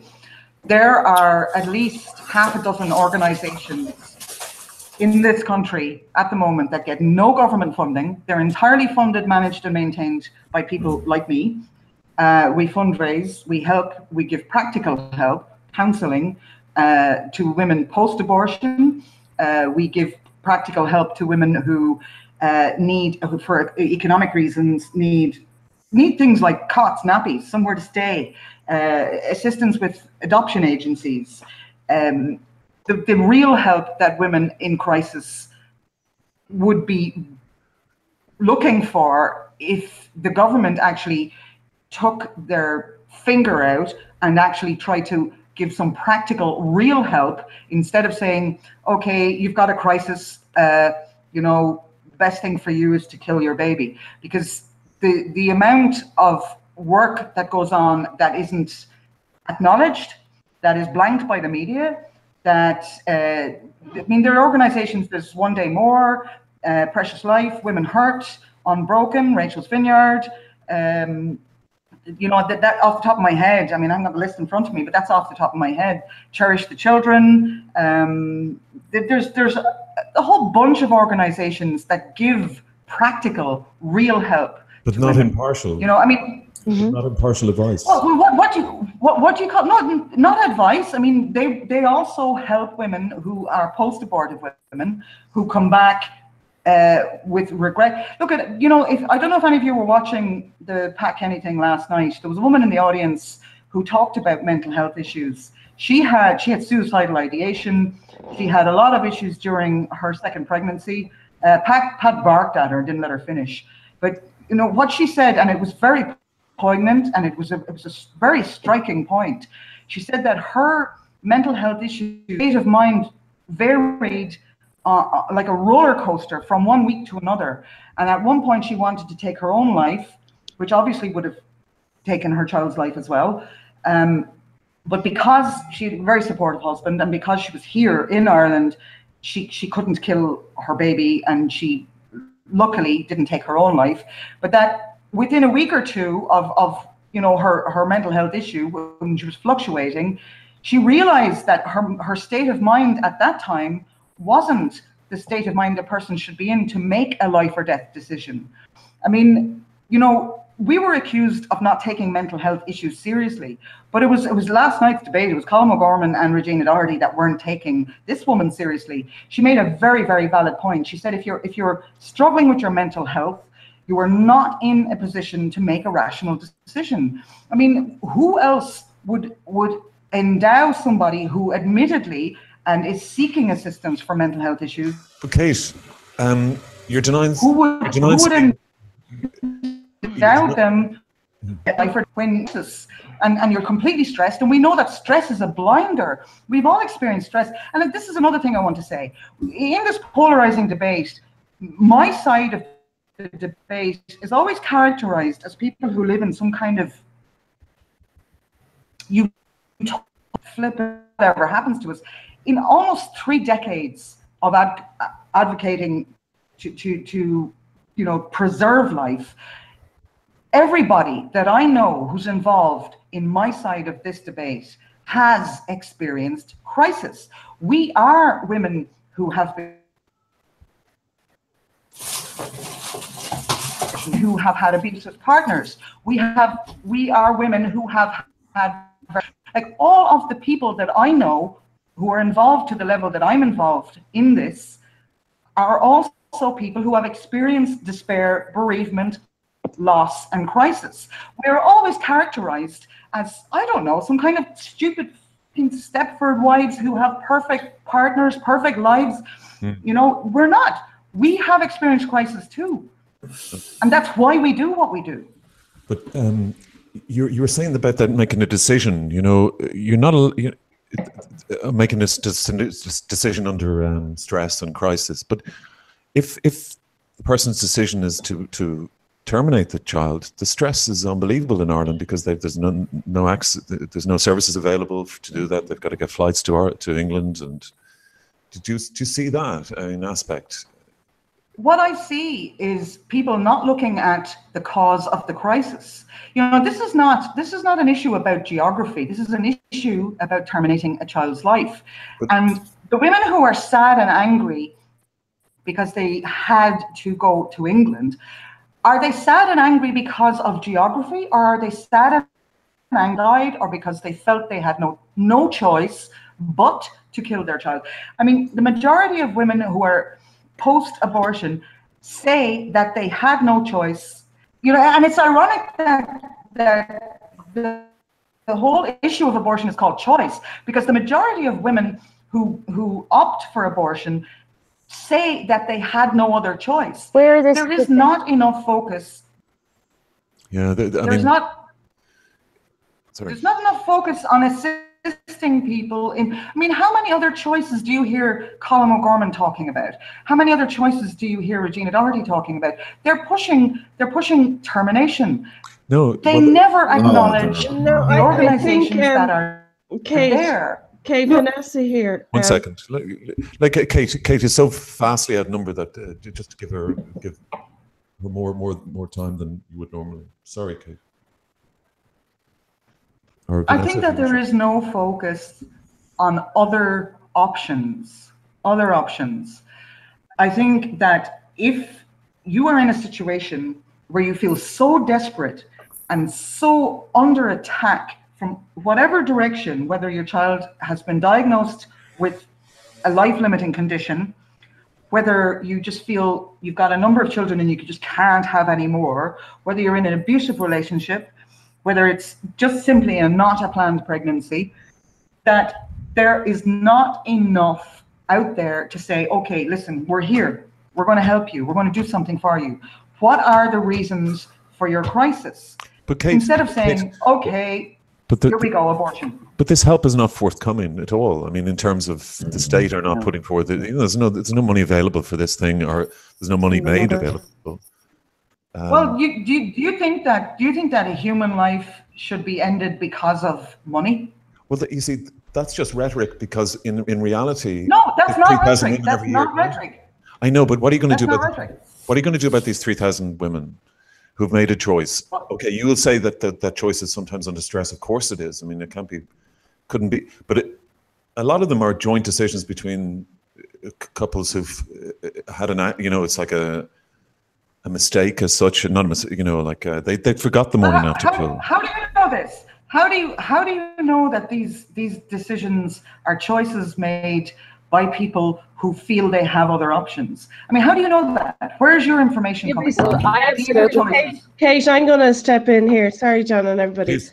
When you say how do we know, the point is we don't want to know. It is none of our business. I have absolutely no intention of assuming anyone's motivation.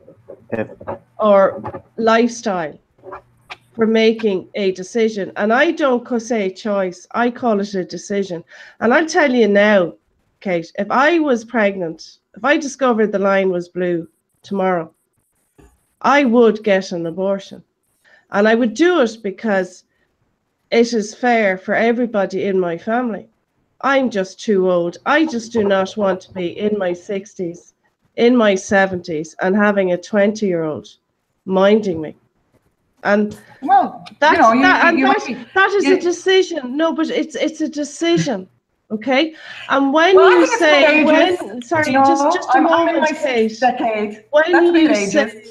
When you say that's fine, but that's my decision.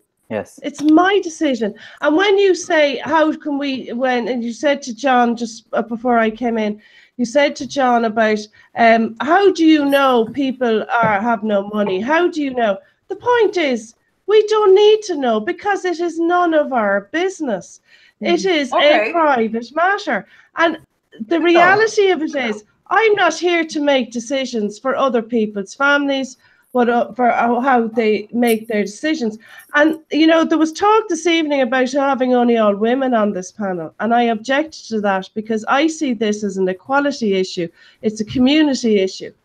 Okay? Yeah, okay. And I agree with a certain level of that. And it's a decision. It is not a choice. It's a decision people make. Okay. And, what other crisis in life do we get to decide to kill somebody to alleviate the crisis? Yeah, but you see, you're using flamed language there by saying killing. That's not flamed language. That's not. If the fetus cannot survive at 2, 3, 4, 6, 8, 12 weeks, it is not alive. Okay, okay. And Mother Nature aborts Vanessa, these all the time. That's a whole different. You don't call Mother Nature murder. One second. This is not about the hard cases. This is not about the but I haven't mentioned hard cases. This is about unrestricted up to 3 months gestation without any questions. Okay. You see, you're talking about hard cases. You're talking about I never mentioned that this referendum is. Excuse me, Kate. No. I didn't mention that at all. You're the only person here this evening that has used that expression. Kate? What expression? Hard cases. Well, you're talking about you mentioned a fetus that won't survive.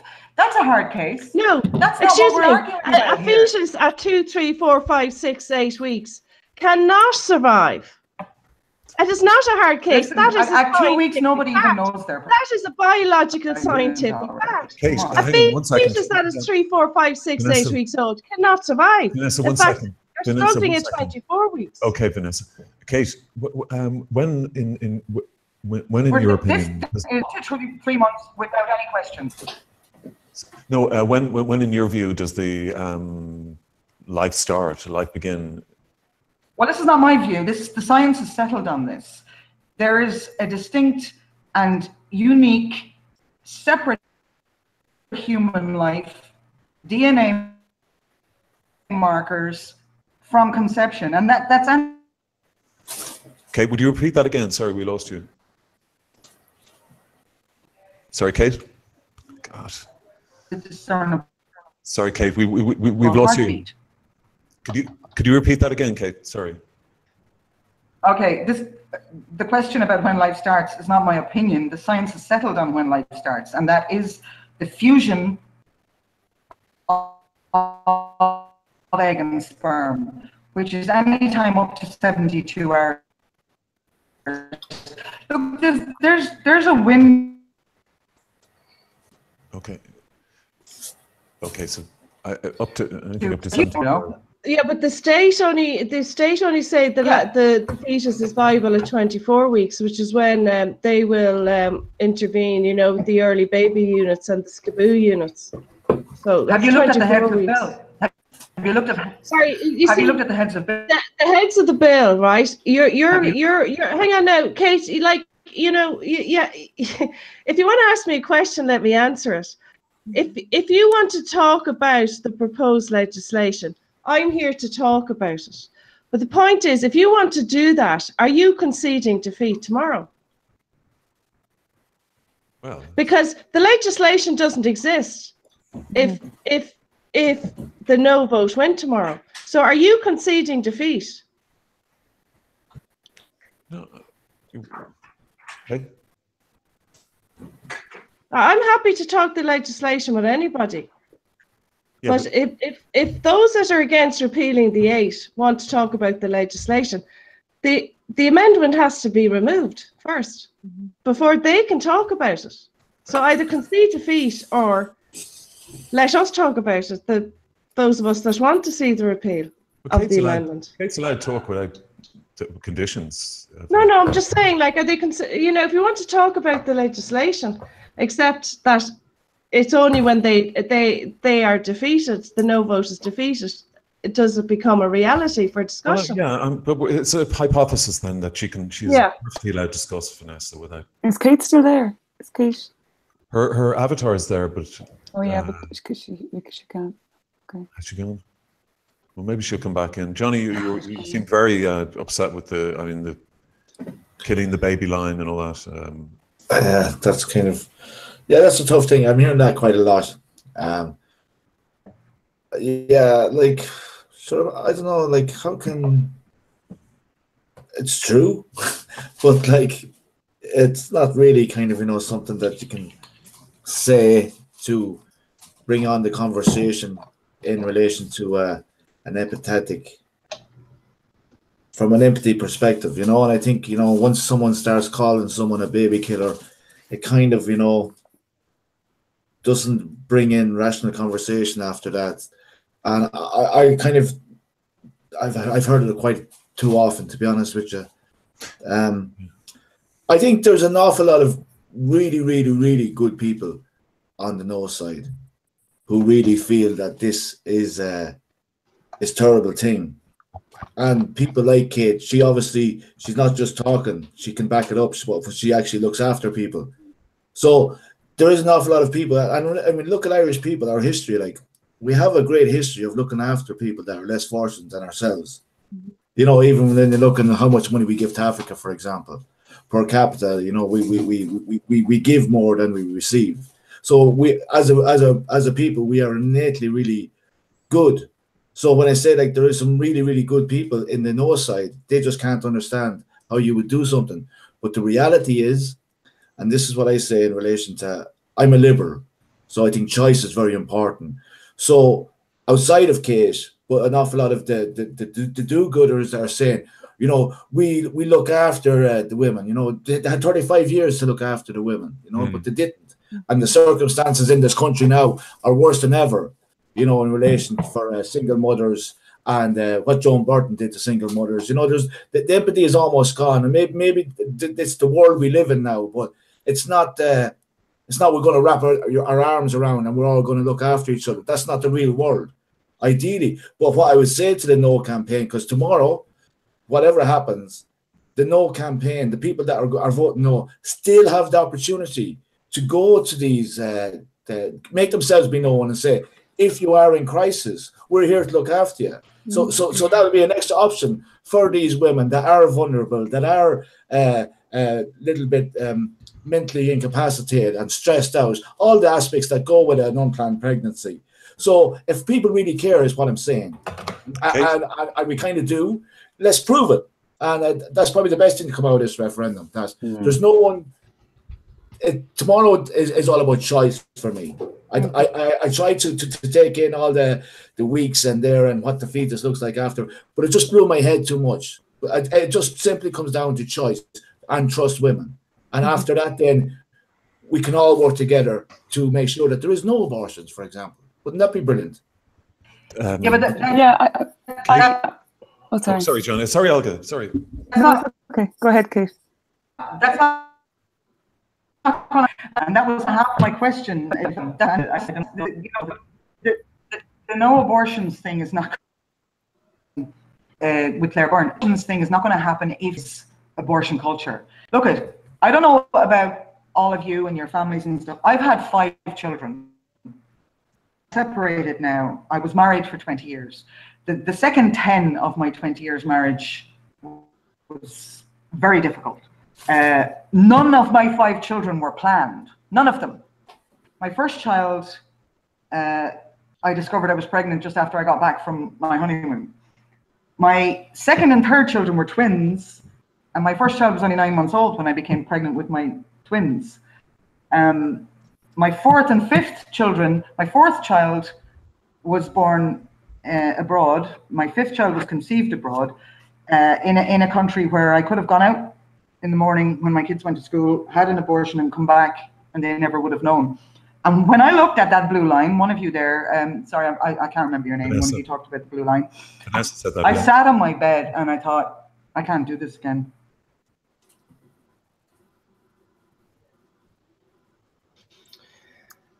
Yeah. A lot of issues. I had no money. This is a pain. No, it's such a pity. I looked at me, got it, and been back before my kids were home from school. You know? Yeah. But the reality to me was, this is a human life. This is not a choice. Fucking choice is what you make at a deli counter. A human life is a human life. Magic personhood moment. Yeah, I can see, you know, you looking at that. Not okay to kill, okay to kill. There is not no second when that human life goes that scientifically and religious. None of my children are, well, my first child was baptized and the other four weren't. I don't practice any religion. I don't believe in ghosts. I'm not superstitious, but I acknowledge the reality of a life. And you know, it's not a choice, it's a human being. And even, you know, this legislation talks about 12 weeks, no restrictions. I have seen my children on an ultrasound at 12 weeks. I have felt them moving inside me at 16 weeks. You know, the first time that, you know, when I was expecting my twins, and my twins were born prematurely at 29 weeks, almost 20 years ago. At that time, 28 weeks was considered viability. So my babies were born 1 week after they were allegedly viable. But when they were born, my daughter couldn't breathe on her own. So she wasn't viable. She had to spend the first 3 weeks of her life in a ventilator because she couldn't breathe. She's a second-year student of psychology now. She's a magnificent human being. But she was, according to, you know, the lexicon of the pro-abortion side of this thing, she wasn't viable. So if she was born, you know, possibly somewhere else, or, you know, she would have been possibly just left there and not resuscitated and not allowed to live. Now, I now have an almost... Yeah, you see, Kate, let Kate finish, please. Kate? Life is life. Human, it's got nothing to do with religion. I don't give a shit about religion. It's about life. What other situation, right across every demographic, right across every human despair and crisis, what other situation do we kill somebody in order to alleviate our crisis? Okay, you know, Kate, I'm going to just give me 60 seconds here. In one way, I'm in awe of the family you've reared and the position you were in, but you see, you had the strength of character. You were able to do that, you know, and that was a decision you made. You were able to carry it through. I'm an ordinary person. Sorry, I hate the word ordinary. No. I don't believe there's anybody, or I don't believe there's any ordinary pad. But you know, that's what they were the child. That was the lifestyle you set out to live for yourself and your children. But that's not something everybody else want to do. And I have no intention of shoving my lifestyle down anybody's throat or shoving words into their mouths. And one of the things... it's not about lifestyle. It came up... Yeah, but you see... You're talking about equality. 1 second, Kate. think people are equal? Do you think people are equal? Do you think that a Down syndrome person is equal to a person who doesn't have Down syndrome? Do you think they're equal? Sorry, what has that got to do with anything?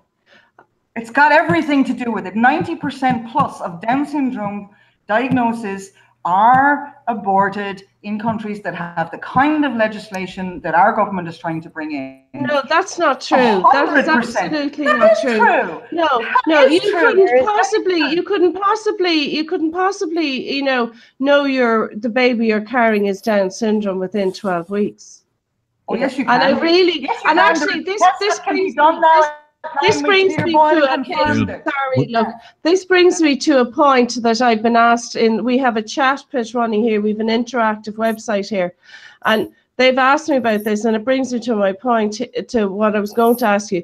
Like you've politicized Down syndrome in this campaign, and some of the figureheads of the No campaign and the behaviour hasn't been the most, let's just say, polite and statesman-like, and leadership. Second case. You're both speaking at the same time. Vanessa, please. And sort of, some of the leaders of the No in different parts of the No campaigns, they haven't really represented the leadership that we should be proud of. Do you think the Yes campaign has done that? The world is looking on, and you've brought in Down syndrome into the argument, and you were talking about murdering and abortion on demand. Actually, I never used the word murder. You were the first person in this debate tonight that has said the word murder. I have not used it. I'd like you to retract that, please. Yeah, no, I'll take that back. That's no problem. But killing a life, taking a life, I don't think we're stretching too far. Yeah. When every abortion, every mother who goes into an abortion clinic, there are two patients and only one emerges, so one dies. Yes, but you see, that's your view of the world. Mm-hmm. No, that's not my view. That's the reality. Two people go in there, one comes back. No, it's not. If somebody goes in there with a fetus of 6 to 8 weeks old. Yeah. 1 second, Kate. Surely 2 patients, but one patient is reliant on the other patient to stay alive. I mean, without the newborn baby is reliant to stay alive. You cannot leave a newborn baby to fend for themselves. But anybody, that is the most ridiculous argument.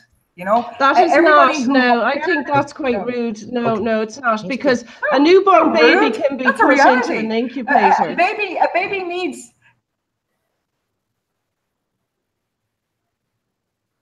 We lost Kate again. Kate, are you there? Olga, you wanted to say something? I just wanted to say to Kate, I don't know if she can hear, but I was just going to say, first of all, thanks to her for coming on, because she's obviously outnumbered and everything. And I kind of feel like I can't argue with her or debate with her, because she has this view and that's it. And life for her begins, and there's just no taking it. That's how she views it. And I respect her view. Don't agree with it, but I respect it. But I also struggle with the idea, or I struggle with the kind of the denial that abortion happens. It happens. They take place. Women will do it. They will either do it, whatever means they go and they do it. And so it should be done in a safe clinical environment. And that's it for me. But I find the whole, sometimes with these debates, if the person believes that sperm and the egg done, there's just no kind of arguing with it. And I respect your view, but I mean, it's kind of impossible, Yeah. Well, we seem to have lost Kate. Hopefully she'll come back on. I found that very, very kind of heavy. Can I just make one factual point about the 90% statistic, that 90% of Down syndrome babies are aborted. It's 90% of prenatal Down syndrome that are aborted, and that's only in England and Wales. That's not a global statistic. If you're to combine prenatal and postnatal diagnosis of Down syndrome, the statistic would actually be 57%. Now, that's not me making that up. That comes from the original report that statistic is pulled from, which is the Bruce inquiry. So yeah, I just wanted to put that out there. Okay. Anybody else want to come in on what Kate was saying there? Marco? I'll use Olga's word as well, because it's when somebody just have a strong opinion like that, it's even it just puts me off, because there's no room for a debate or a conversation or something. And I think if you're really pro-life, you should have the choice. You should be given the choice to do whatever you want with your life. So for me, this is where it gets complicated, and when most of people they get confused, because it's just as Vanessa said earlier, we have to have this choice. We have to just have the right and the choice to do it.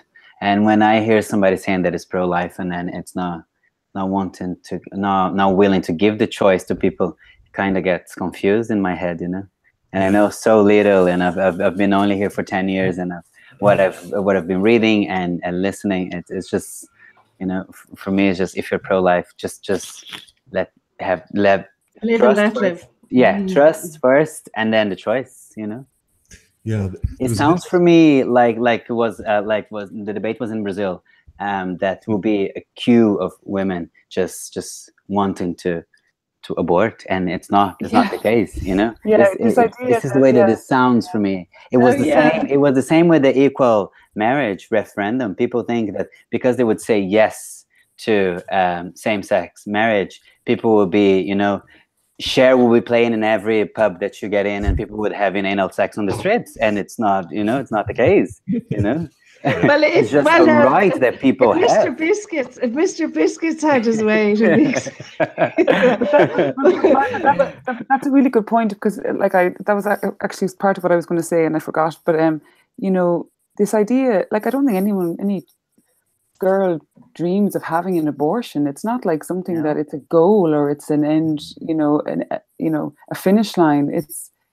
But it happens, and that's the reality of it, and so it should be done in a safe environment. There's 1,000,001 reasons and 1,000,001 more for why a pregnancy is either crisis or not wanted. And all of those things are none of my business. All I give a shite about is my own.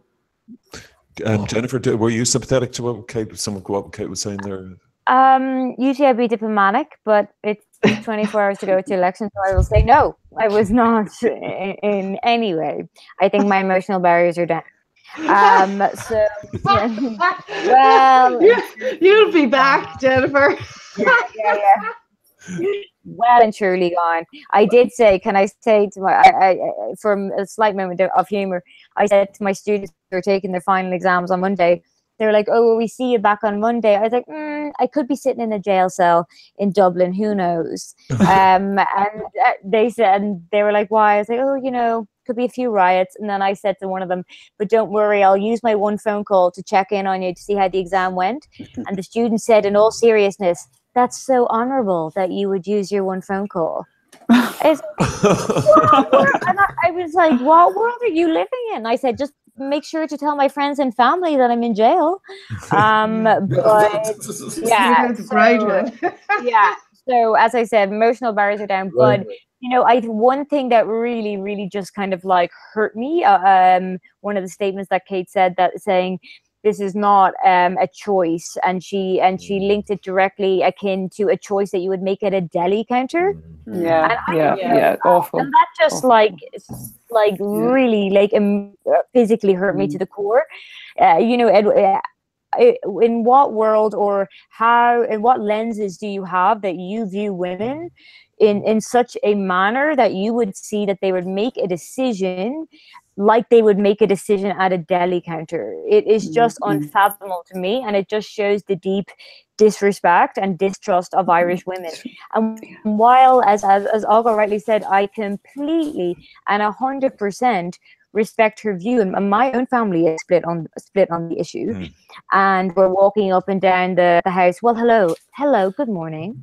Like, so, yeah, like, oh, good night to you. Yeah, like, see you at the pool. So yeah, so we're like, we're kind of split, but I completely respect, and I would never wish to change their view, but it just hurts that they have no respect for the view. Our view is just to have both views in law. And that's it. That's what it was.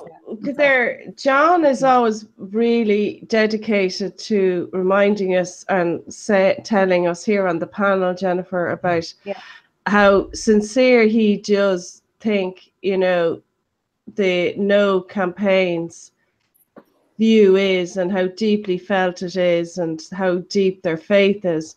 And for me, it came about, actually, you remember when Micheál Martin changed his mind to go with the yes side, even though the Fianna Fáil or DET voted overwhelmingly in the 70s, to support the no campaign.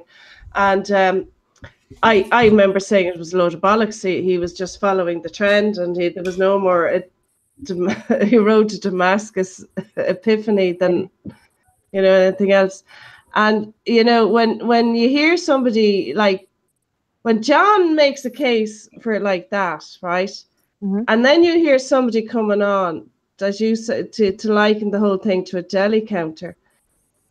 Like it's almost like they just don't give a shite about. I think you're being a little bit precious about the deli counter thing. I think she was very sincere. I mean, I think Kate was. It was to say that we're all flippant Irish sugar. I'll have a good weekend, and the weekend after that, I'll go over to Manchester and have an abortion, and might do some shopping in the lakeside on the way home. That's how flippant it was. Yeah.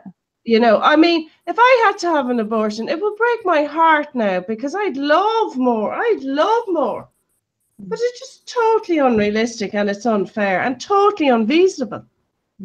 Totally unfeasible. Yeah, but again, what I mean about the sincerity is, if I literally believed that an abortion was a murder, so to speak, which is what Kate is saying, not murder. Well, she said not murder, but killing. What is a killer? Yeah. What is a killing? Next one.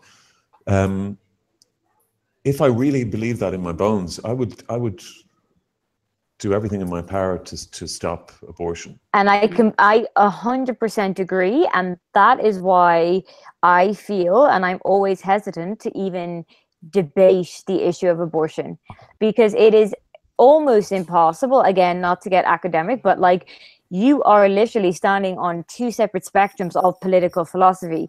So you are starting the debate on two completely different hymn sheets, excuse the Catholic pun. But you can never engage in a concrete debate if you simply are not on the same foundation. So if they and I agree, if you truly believe that it was murder, I can have full empathy, and indeed respect for those campaigning for the no side, and my mind completely goes there, and I know what they're doing. Not doing, but I know how they're being motivated. So I do get that. However, of course, that's not where I stand, and that's almost why every debate on abortion, be it on or TV3, whichever you want, is always going to end up in a bit of a mess and a muddle, and who gets to speak and what gets aired, because we're all singing off different hymn sheets, and let alone that. But even if you are on the same hymn sheet, you have a different personal experience, which will lead you to a different outcome. So there's just too many variables at play. And but also, I don't think the pro-choice side admit to doubt enough. No, I mean, I also the pro-life, they're so absolutist. It's they're black and white.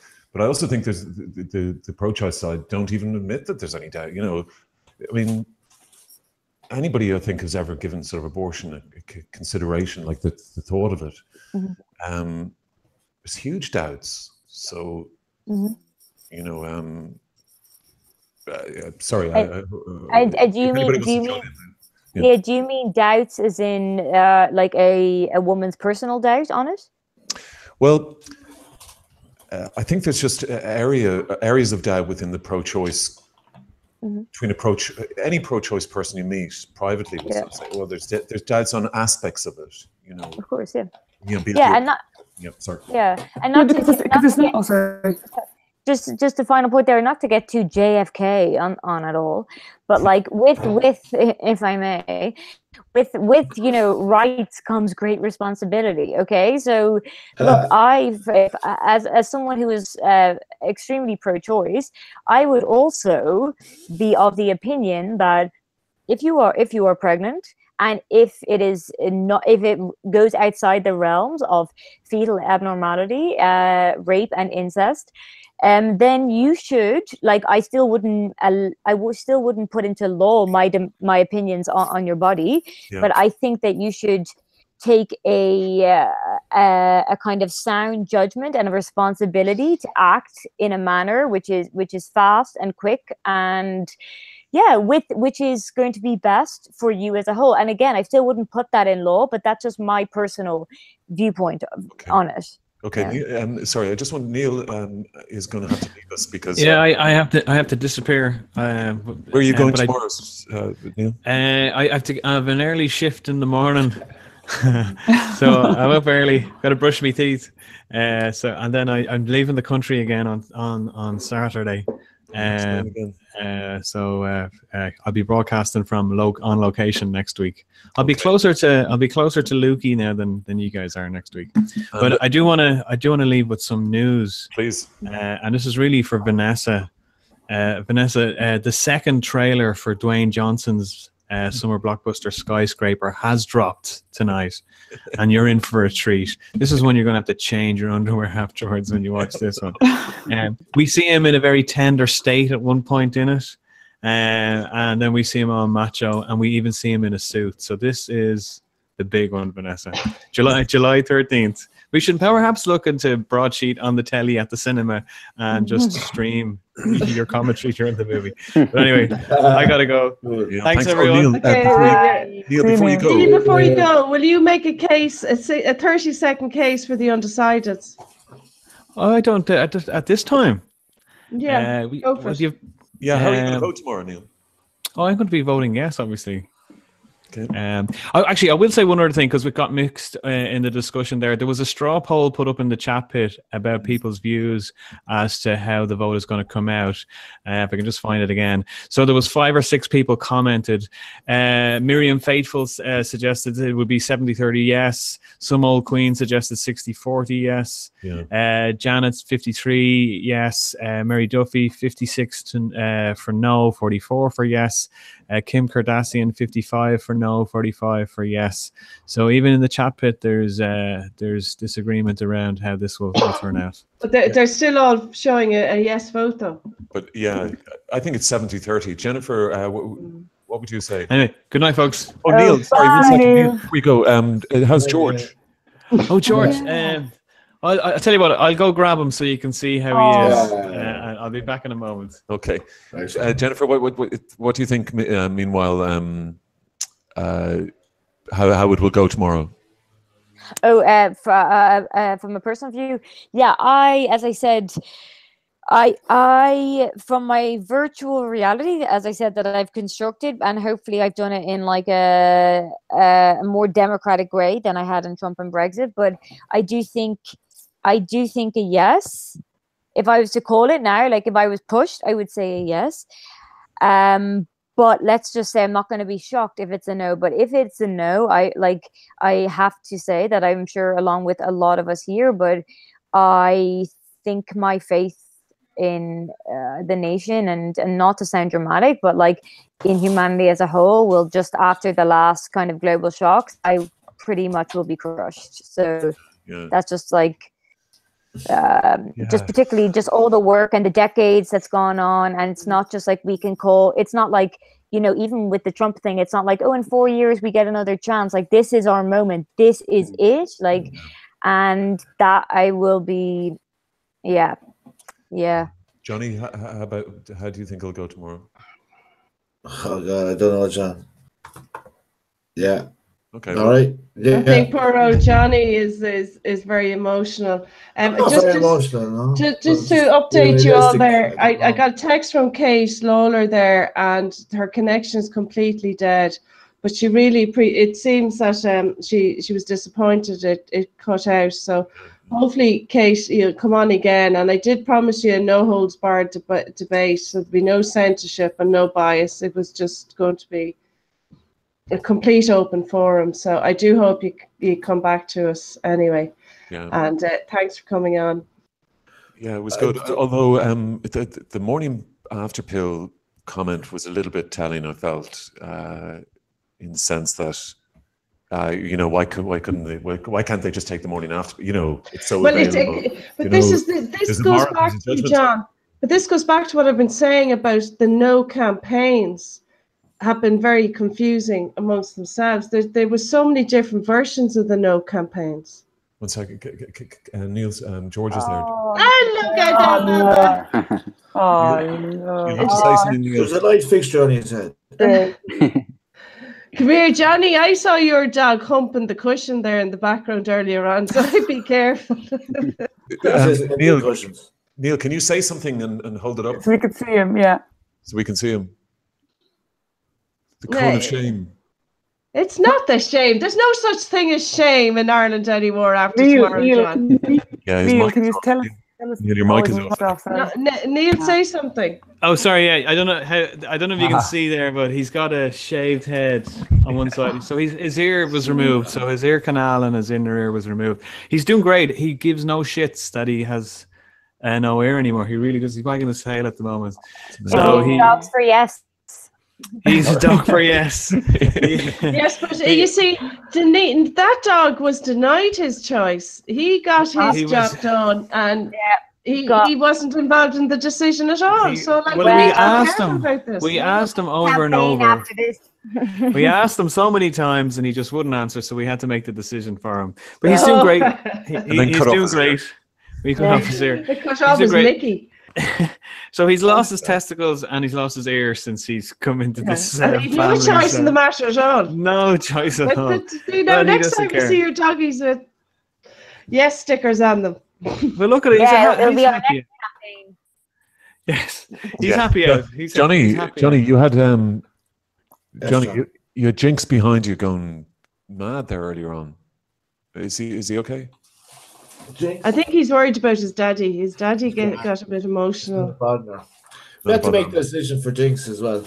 Neil, I'm very sorry about George, and I hope are you not? Who's going to look after George when you're away? Oh, he goes to his human granny. Okay. His human granny looks after him and he gets spoiled down there. So I hope his hair will have grown back a bit. But he's doing great. It's a very complex procedure taking the dog's ear out, but it was unfortunately the last resort and it was necessary. So he's as far as he's concerned right now, bar having the cone on his head, everything is wonderful. So it's all good. I think that is an issue with the dogs. The cone, the other dogs after them. They do. He gets teased. You're getting bullied. So that's the next mission. I think we Neil, thanks so much. Hopefully see you in the next cone, I'll be broadcasting from our sunny location next week. Brilliant. Nice one. Good night, folks. See you then, Neil. See you, Neil. Good luck tomorrow. Kate, are you back with us? Hello, Kate. Hello, Kate. Well, we can see your picture anyway, so maybe. Hey! Kate is back, is she?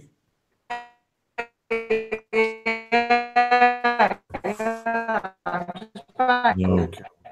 No, that's very.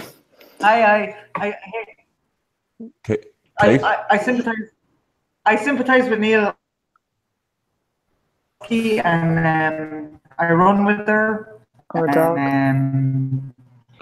She got attacked by an Akita. I didn't understand that. What? I think she's talking about her dog. I think she's talking about a dog that she has. Can you hear me? Yeah, the Akita dog has to be muzzled. Isn't that right? I sympathise with Neil about his dog. my dog got attacked by an Akita, you know, Japanese fighting dog. My dog is a husky, and she got ravaged. She got fucking attacked. Sorry, No. language. She No, got you're a attacked guest. by You're an not. Akita. Yeah. Why she destroyed just after New Year's, and I had to bring her to the vet, and you know that Akita was trying to kill her. Sympathize with Neil. Yeah. Poor George is. He's lost his bits anyway, but he's also lost an ear as well. Like he's down an ear, and you know the tackle. My husky was attacked by an Akita. I don't know if you got that in what I just said.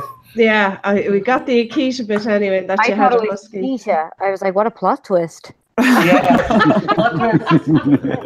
Yeah. I was like, wow, this is taking a turn. But yeah. No, I have a beautiful husky. She's absolutely gorgeous. And I was out running with her, and I was just going outside my door on just after New Year's, and one of my neighbors had an Akita who attacked her and tried to kill her. Oh. And I relate. I sympathize with. I'm very sorry about that. Huskies are beautiful, aren't they? They're very friendly, but they need a lot of exercise, no? Yeah. I used to run with her every day. I used to run about 5K in the forest with her every day. She's beautiful. She's white, and she's got blue eyes, and she talks to me. I sing to her, and she sings back at me. So yeah. Yeah, but Johnny there, who's in between you and Jennifer, his doggy sings back. Maybe they could do a duet, Kate. Yeah, get in there and do the singing. Yeah. Johnny, she sings, and she you know, she loves, you know, I like to sing. I'm not really good at it, but my eldest daughter, who's listen, you're in the right spot for that now. Here. My eldest daughter's a musician. She's brilliant. She very plays gigs good. all over town. She plays gigs in the Grand Social, in Whelan's, and the Underground. And what's your daughter's name, Kate? But What's your daughter's name? Sorry? Does she have a what's her name? She's in a band. I'm not going to put it out there because being the daughter of a pro-life person would damage her career. So I'm not going to put it out there. But she Oh, sorry to hear that. She's brilliant. Yeah, well, Johnny there. You shouldn't be surprised to hear that, because the entire entertainment history, it would destroy her if they knew who she was. So you know we live in an alleged democracy, but if you have a view that doesn't chime with the accepted view, you can be destroyed, especially if you're in the arts, you know. And that's a really bad thing, because we're not in fucking North Korea, girl. We are supposedly in a democratic nation. And if you have a view that doesn't chime with the establishment, well, your view has been in law since it was brought into thing. We're the ones challenging it, so you know, you're talking about law, but the entire political and media establishment is enforcing the abortion lobby. So if you're opposed to the abortion lobby and you're not part of that establishment, forget about it. Yeah, but Kate, you're supporting forced motherhood, and it's like crazy. Forced motherhood? What does that mean? What does that mean? Tell me what that means. It means I'm not a woman, but I mean to force somebody to go to nine. Exactly. No, yeah, exactly. From a woman, it means a state, due to their laws and regulations, forcing by law a woman to carry a child in which they do not want to term. Full stop. Hey, you know what? Have you ever looked at a pro-life rally? Do you understand that there are tens and tens and tens of thousands of women? You're talking about women. You're you know, the whole Yes campaign is assuming that they represent women. I'm a woman. Oh, as am I. I am. Yeah, there are tens and tens and tens of thousands of pro-life women, but we are being sidelined. We're being told that the Yes campaign represents women. You don't fucking represent tens and tens and tens and thousands of women who say that abortion damages women. No. So you can, as I think when you cut out, I did explicitly say I respect, and I don't want to misquote Olga, but I think she said this as well. I completely respect your view and your opinion and your right to hold it. I completely respect it, 100%. And I would never be here to wish to change your view on that and how you view abortion and your body and your choices. But the only thing that I am saying is that it is my body, and you do not have, or no side have no right to tell me what I do with my own body and what is inside. Yeah. Absolutely no. I agree with you 100%. You don't. And your body. Yep. Your body about who you choose to have sex with, what kind of contraception you choose to use, but the baby is not your body. The baby is an entirely different body. No, the baby is an entirely different body, different DNA. Different biology. Different DNA, okay, basic science. Unique DNA markers, different heart, different organs. You do not have two hearts. You do not have separate, 4 lungs. You do not have a different bladder. The baby has all of those other things. Kate, but that is not your body. The baby is not your body. But that is not your body. A fetus doesn't have any of that either. Exactly. No, that's not my view. Baby inside your body is not your body. That is a separate. Okay, let me rephrase that. Let me rephrase that. It's not your view, but the baby has different DNA to you. The baby has another heart. Okay, Kate. If you just for 1 moment, the baby's not your body. Kate, if you for 1 moment, just let me respectfully just respond. Okay. No one is denying these biological facts, okay? However... Okay, it's nice to know. Okay, well, it is. I'm glad it's nice to know, because I wish you to know that. However, it is your choice to keep the baby within inside you. And even if I agree with these facts and science, it is also my choice to do with my body. There is no other way to propagate our species. We grow inside our mother's uterus. That's how it happens. There's no other choice. There's no other way. That's how you came to be. That's how I came to be. But no one is disagreeing with that. You're missing the point. There's no other way. But you're missing the point completely. That's how human life propagates. Okay, I feel like we are all... Okay, this is biology 101. I feel we all know that a life comes from a mother and she gives birth and we are born. Everyone is agreeing with that. Yeah, so we are agreeing with that. Okay, so let's just park that to one side. So then we move on to... Well, you can park it all you want, but that's the reality. That's how it is. Okay, well, again, let's not try and misinterpret or misconstrue. I say let's say we both agree with that. Do you agree with that? Do you agree with this? Do I agree with it? That's biology. That's how we all come to be. Asking. Yes or no, do you agree with this? Do I agree with what? That's biology, that we grow inside our mothers. If you were inside your mother, of course. Yeah, okay. Why would I not agree with that? That's how it is. So you agree with it, yes. I agree with that, yes.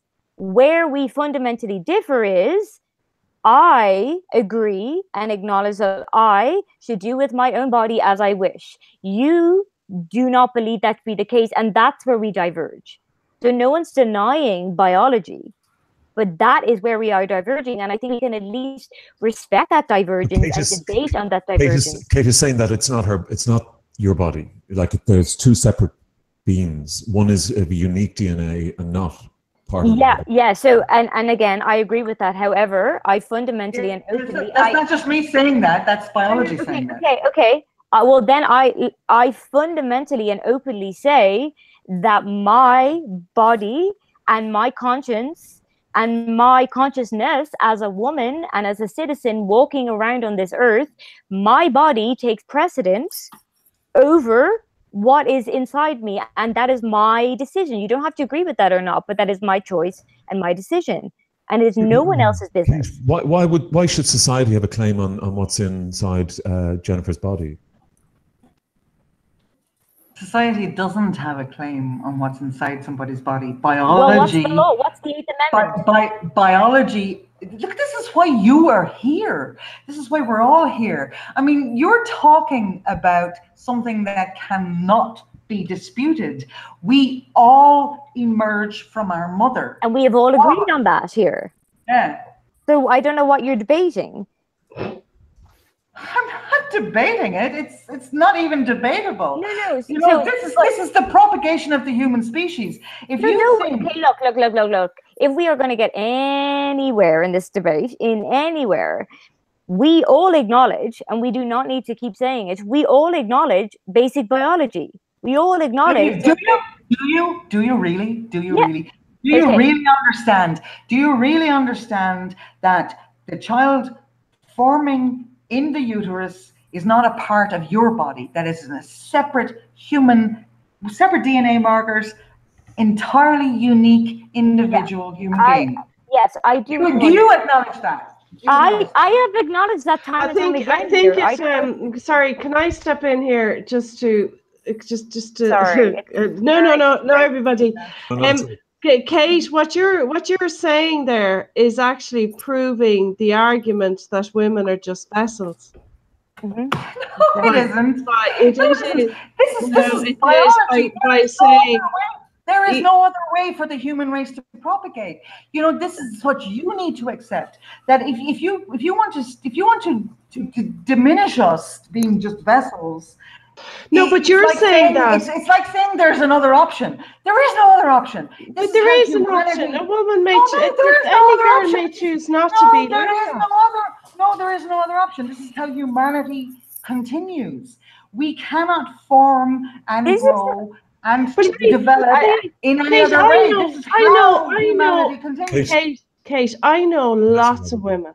Well, not lots when I say lots, like 50 or 60, but certainly more than 10 women who have deliberately chosen not to have children. They've chosen to pursue their careers. You know, and you see, listen, you can choose not to have children. But you know what? You know what? If two people make a conscious choice not to have children, you'd have to be pretty damn stupid. You know, the man can take care of contraception and the woman can take care of contraception. What if that woman was raped? What if that woman was raped?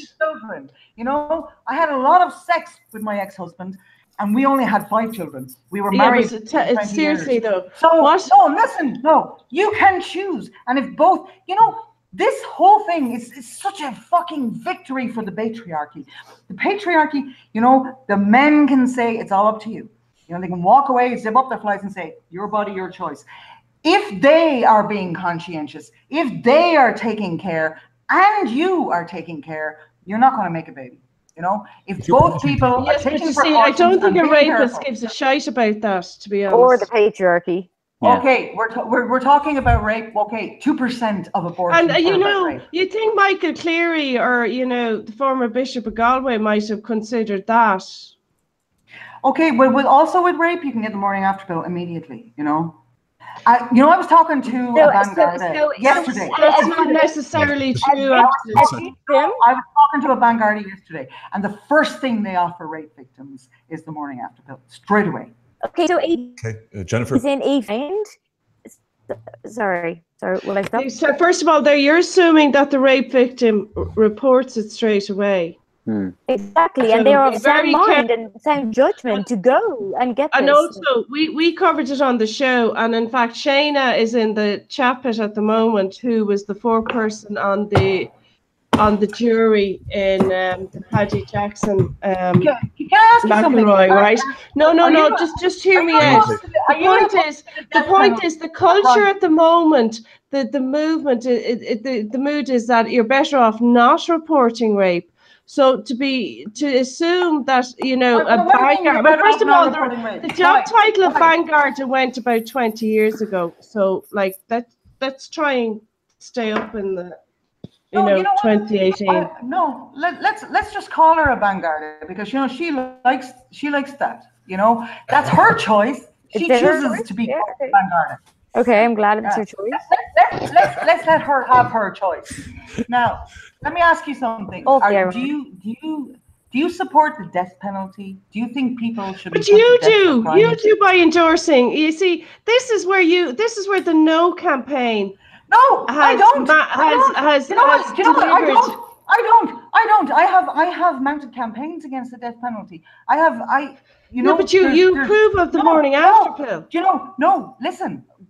The death penalty, the reason I oppose the death penalty is that there is 1% chance that somebody could be sentenced to death for a crime that perhaps they did not commit. And to me, if one person is put to death, and if there were 1,000, if there were 1,000,000, but let's just take it right down, because this is Ireland, a small country. If there are 1,000 suspects in a crime, and if one of them, and all of the evidence, circumstantial and otherwise, is pointed towards them as being guilty, but there's a tiny little gap, my position is, if there is any doubt at all, you cannot, I don't think anybody has a right to put another person to death. I am opposed. Okay, so what about suicide idea in the woman? Well, I've covered this earlier on, and I talked to a really, really lovely young woman last night in the TV3 studio who had suicidal ideation during her pregnancy. She had extreme depression, because pregnancy affects people in different ways. When you are pregnant, especially in the first 3 months, your hormones are all over the place. Now, me personally, didn't affect me in a negative way. People thought I was stoned all the time because I was so chill and I was so happy and I was so like, hey, everything's okay. That's just me. But it has affected different people in different ways. And this lovely young woman I was talking to last night, and her husband, she was experiencing the absolute gauntlet of everything. She wanted to kill herself. She wanted to kill her baby. She just hated life. She hated everything. But she admitted that her mindset during her psychological issues and during her emotional turmoil was not something that should be relied upon, and was not something that put her in a position that she could be autonomous over a life and death decision. And she was so glad that it wasn't possible for her to end her own life, or her baby's life, because from week to week, her position, it changed like a roller coaster. And afterwards she said, Jesus Christ, I am so glad that I wasn't able to do the things that I thought that I wanted to do during my emotional turmoil and my mental health issues.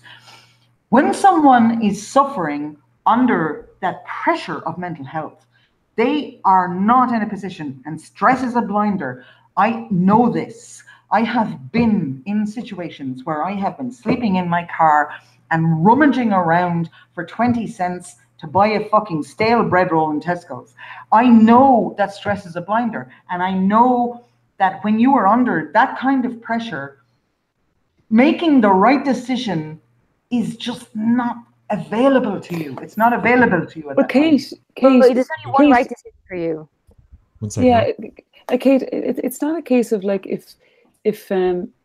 if we change the laws and we allow abortion, it's not a case that every woman will have an abortion. It's not a case that will be the decision that they make. Nobody's saying that. Nobody's saying that. Well, I mean, you were okay. Maybe I picked you up wrong. I thought you were kind of insinuating that, I mean, I thought you were kind of suggesting that anyone with any. Sorry, Kate. Just for a second. I don't insinuate. I speak it out. Okay, sorry. I thought. Okay. So.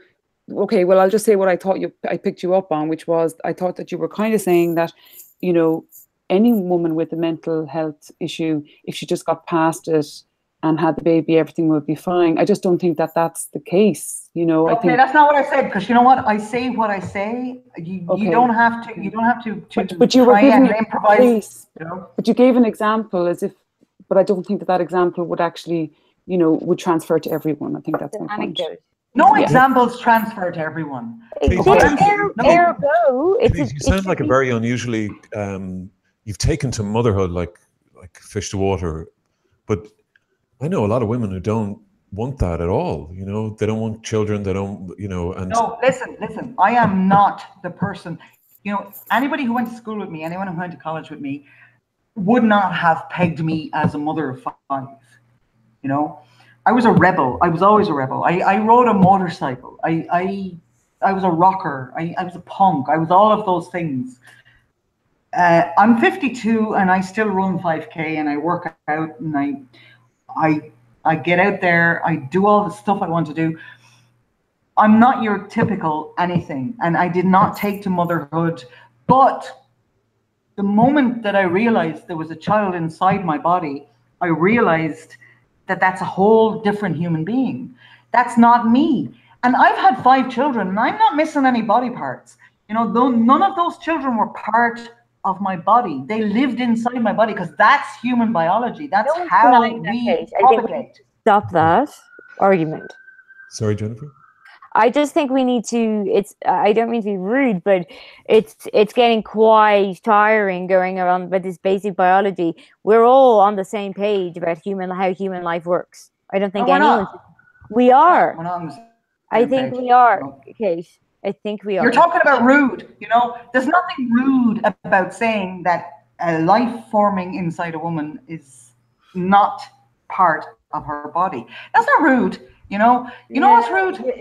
What's rude is saying that you can just completely diminish another life, throw it in a bucket. You know, have you ever thought about? Kate, there's an element of denial. There's an element of denial there with you. Denial. Yeah, there is. Because you're denying the reality of. No. To be fair. Yes, Kate, you are. No, to be fair. Kate, may I ask? May I just say, look, this is a really emotional subject anyway. But things like, you know, throwing things into buckets, that's sort of, you know, kind of. That's the reality. That's the reality. What do you think happens to an aborted baby? Who disposes of them? You know, you don't want to think about the actual mechanics of what happens. Have you looked at what happens in a surgical abortion? Because somebody sent me a video of a surgical abortion. I can only look at 20 seconds of it. But you're not supposed to look at a video of a case. I mean, it's a medical procedure. I mean, would you look at a video of an open heart surgery before you got it done? Listen, I give you everyone's talking surgery. I can look at that. A few months ago, John put up pictures here on the show of cycle accidents on the Lewis. Do you remember? And I couldn't look at them. Right. So for anyone to even attempt to look at any medical procedure, particularly a woman watching, you know, the forceps and I mean, it's like watching a smear test live. I mean, why the fuck would you want to do that? So anyone, there's something very unsettled about any woman that would do that. No, if you want to say something is acceptable, you need to look at it. And if you want to say that this can happen, and this is what it is, you need to look at it. I'm not saying that. What's the output? I'm actually not saying that. I'm not saying that. Okay? I am just leaving it for other people to decide that. I'm not pushing decisions into other people's heads or words into their heads. No, listen. A human life is a human life. If you want to say to people that it's okay to pull apart and take apart a human body. I looked at 20 seconds of a surgical abortion at 16 weeks. And, you know, they left an arm inside and then they had to go and pull it out. These are limbs. These are parts of human bodies that have to be extracted. And if a baby is left inside the woman, it's part of her body. If it was part of her body, it would dissolve into her internal organs and she wouldn't get an infection. You know, this is a separate human being. So those bits have to be taken out. After every surgical abortion, the parts of the baby have to be assembled outside so that they make sure that nothing was left inside. You know, these are things that you need to understand. This is a reality. I'm not making that might have been the situation when they started performing abortions in the UK 50 years ago. And abortion is not the case now. The surgery and the process is way more advanced. And in most cases, it's going to be an injection or a pill. There is no surgery. So, like, stop flaming it. Hang on, Vanessa, 1 second. Kate, are you against? Well, I'm sure you would be against abortion pills. Kate? I'm sure it's probably a very stupid question, but she's mentioned it a few times. Yeah, well, abortion pills, I presume, and I don't put words in Kate's mouth, but I presume she would be, because it's just the earlier strand of just before the surgery. But you can decide to get the surgical one even if you're still in the bounds of the pill. It's just your choice on which one you wish to take. Right. Yeah. Kate, are you there? Yeah, I'm here. Kate, what we were just talking about, what's the difference between the morning after pill and the abortion pill? It's a case of time, is it? Yeah, pretty much, yeah. Okay. I mean, with the morning after pill, you're not absolutely 100% certain that a life has formed. It takes up to 72 hours. So what you're talking about here is being absolutely certain that you're ending a life. Ah, okay. So you've just contradicted yourself on the death penalty. You said if there's even 1% chance that someone is going to die on the death penalty, I can't support it. So if by your own logic, you can't support the morning after pill, like mic drop, sorry, but like, it's sorry, I'm just getting frustrated because this logic, there's just there's such inconsistencies with this logic. Kate? So I'm usually not this rude. It's just it's the day of the election, as we know. Just getting a little heated. Kate? I do apologize if I came. Not at all. No. Kate, did you get that? Damn. Ooh, maybe my mic dropped. Can I just while we wait for Kate to log back in? Did we for Jennifer and Marco, we have this thing here where I sometimes have a lady behind me on the backdrop here, and I was just wondering, did the boys know who she is? Yes. John? Yes, I do. Yeah, go for it. I think Johnny should tell it. Johnny? No idea. Marco. Sorry. I need a close up, maybe. Yeah. Okay, if I swap out the photograph, it was in the news this week. Olga should know who she is. Oh, she's a runner. Now. Oh, Hurley. No, I don't have a clue. Clue. Red Hurley. She's the first female. She's the first female hurler. Oh, she retired this year. Okay. She retired. Okay, Johnny's almost there. Come on. Yeah, well, I don't know her name, but she retired. I have absolutely All Ireland's all stars, all that kind of crack. She's a dual player, Vanessa. That's right. You see, Cork. Johnny got it. What's her name? That's Rena Buckley. Jenny Barry. It's her honours, the honours list, Olga. Oh, sorry, beg your pardon. Rena retired this week, announced her retirement. She has 18 All-Ireland senior hurling medals. Wow. 18. And I'm wondering, will they ever build a statue to her in Croke Park? They would for the Gooch and they would for Shefflin, but let's see if they'll do 18 senior All-Ireland medals. That's amazing. And in hurling and football. And she's only 31, by the way. Wow. And the same. I'm 31. Yeah, six. Oh, listen, don't be upsetting us here now. You're a baby. Marco, sorry, just before I knock off on this, because I want to put up a photograph of a very well-known broadsheeter. But this lady, she has 6 doubles. A double is hurling and football in the same year. And there's only one man that has 1 double in the history of the game. Jimmy Barry Murphy. No. Liam Kearns. No. Telly McCarthy. Hey, here he is. And Johnny. I'll go. Can we just have a quick look at the paper tomorrow's papers? We have. Yep. Okay, just a second. I think the Examiner and the Times are on as well. Oh no. Sorry. Janet, I ate my avatar. I got your photograph wrong. Oh, Oh, and a big hello to everybody in the chat pit, and thank you for all your questions and whatnot.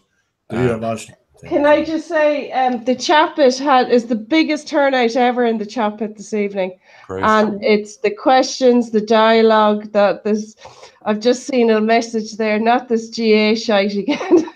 That was what I said. I think somebody repeated what you said, John. But there's a great one. I'll go back to it, but it has to do with you and Marco. So I'll go back to it. I guess I'll dig it out. Marco, what could you give us some hair advice for the women and the men on this? Oh yeah, please. Marco, please don't. Wash your hair. Always wash your hair. Mine's long enough, as you can see. Maybe a perm for Jennifer. Yeah. What would you do with Olga's hair, Marco? Marco, do you get women who are just completely jealous of your hair? Thank you. Yeah, well, I actually do. Yeah. Do you have extensions in, Marco? Yes, I do. You do? Yes. Listen now, right? Can I now, Marco? Oh my God! You tell everybody everything about the work you've had done. Okay. I haven't got any work then. You dirty, filthy liar. I'll go. Yes. Yeah. The time. Okay. Do you want to do the papers? Oh, no. No, you'll need to do it because then. Oh yeah, no. Can you see them? Yep. Yeah. Yes. Okay. So this is the Times tomorrow. So the picture there is of Nancy Sharkey, presiding officer for Gola, and Pat McElroy, bringing them to the island there in Donegal. So and the headline is "End the Legacy of Shame. Varadkar urges voters to seize once in a generation opportunity to repeal the 8th Amendment." It's by Jennifer Bray. So obviously Leo Varadkar calling for a yes vote. Leo Varadkar has said that a yes vote in the referendum would help to remove the country's legacy of shame over its treatment of women. Actually, just on that, I know, John, we were talking about it earlier, but I'd encourage people to watch that video by Aisling, I can't remember her second name, This Is Ireland. It's exceptional. It's very, very good. Yeah, there's a post, it's called Repealing in the Ears, is the headline of the post, and it's a very good, like a Wheeling in the Ears kind of parody type. Yeah, it's exceptional. Just goes over years of treatment of women, really, I suppose, in the last 30, 40 years. Story on the right, blame China for wrecking Korea, talk, says Trump. Okay. Standard news. Yeah, so President Trump suggests that China was to blame for souring North Korea's relationship with the US before the dramatic decision yesterday to cancel the peace summit with Kim Jong-un. Then at the Examiner, isn't it? Yeah, sorry, just 2 seconds now. I just have to go back for it. So this is the Examiner. So there's another picture, another ballot box being delivered on one of the islands, Inchboffin, I think. So and then lead story: cost of insurance crippling charities and festivals. Marts face closure while motorsports survive week to week. 25. Crack there. That's what you call that. Sorry. They're just literally stopping the crack. Yeah. Stopping the crack. Yeah, man. That's what they always say. Oh man, health, safety, insurance. Well, sorry, that's because people are suing, you know. That's because American culture we have. The picnic one. The story on the right there, 25% still on minimum wage after 4 years. So it's a quarter of employees earning the minimum wage 4 years or more. Down the bottom there, deal on state 12 million funds for event centre set to expire. So this is this Cork Event Centre there's been talk about this centre for years. No, a licensing agreement on the 12 million government funding pledged to this stalled Cork Event Centre expires next year. It has emerged. Okay. Is there any other articles? No, sorry, John. That's all we have. Is there any coverage of the 8th Amendment in any of the British papers? I'll just have a look now. There's a lot with. So I've been in contact with BBC a lot and The Guardian, and they put out pieces today, and they'll be putting them out again tomorrow.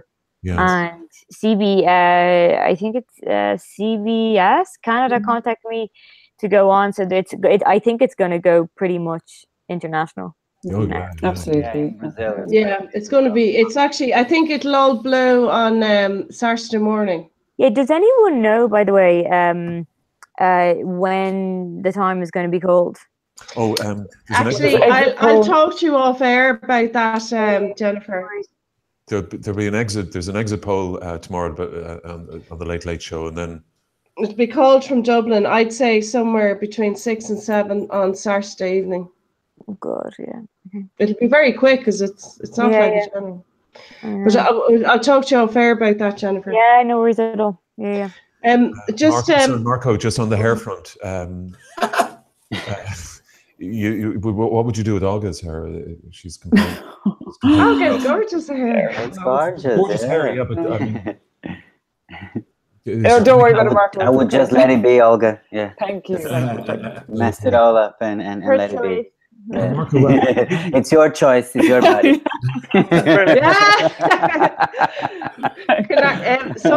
Somebody in the chat pit, John. We haven't had a visitor in the chat pit before called S.E. Walsh, but he wants to know, John, are you working towards Marco's hair goals? I was.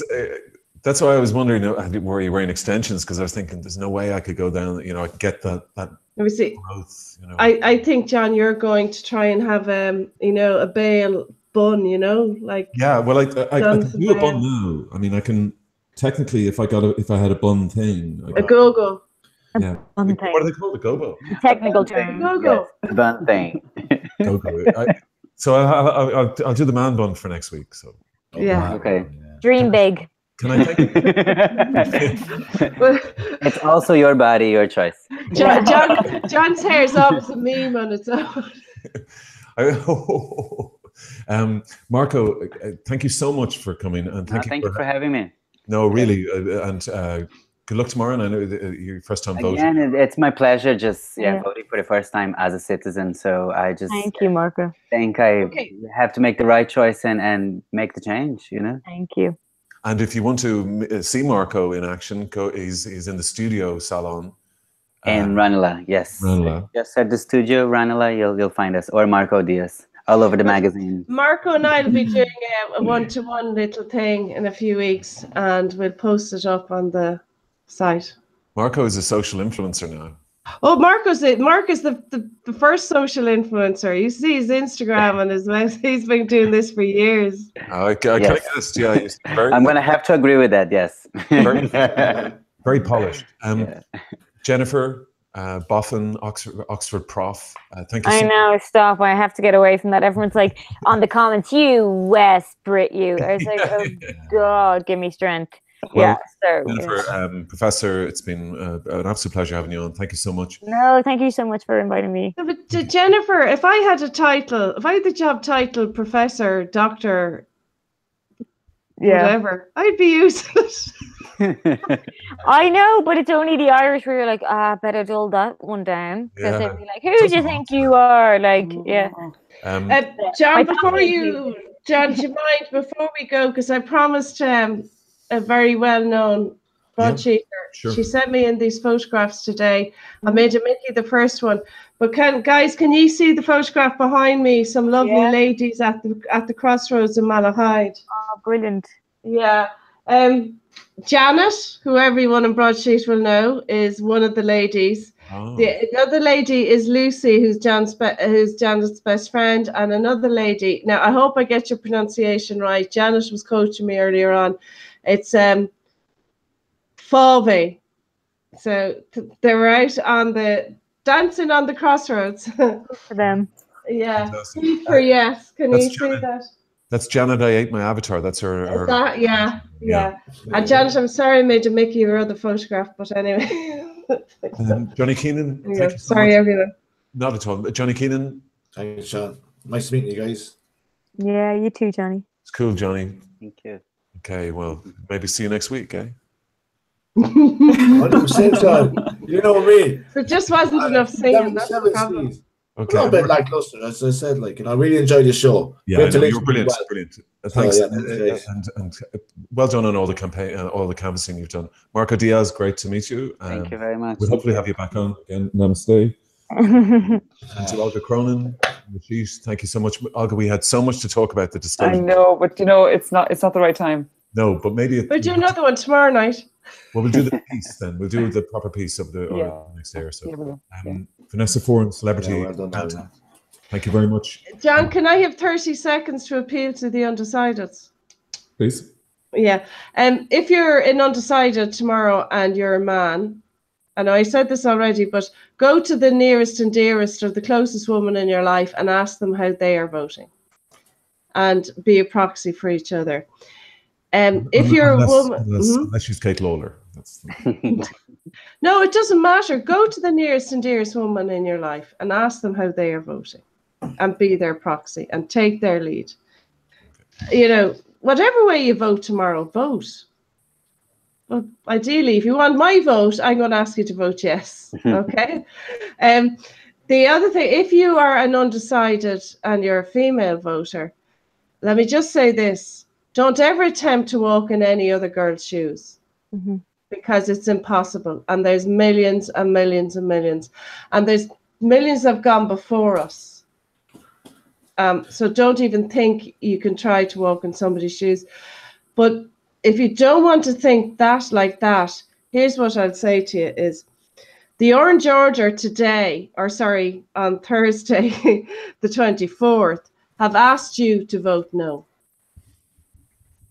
Well, that's convinced me. Nick Griffin, the former head of the Orange Order, Nick Griffin, the former British Nationalist Party leader, he has asked and hoped for a no vote in the Republic of Ireland today, on Friday.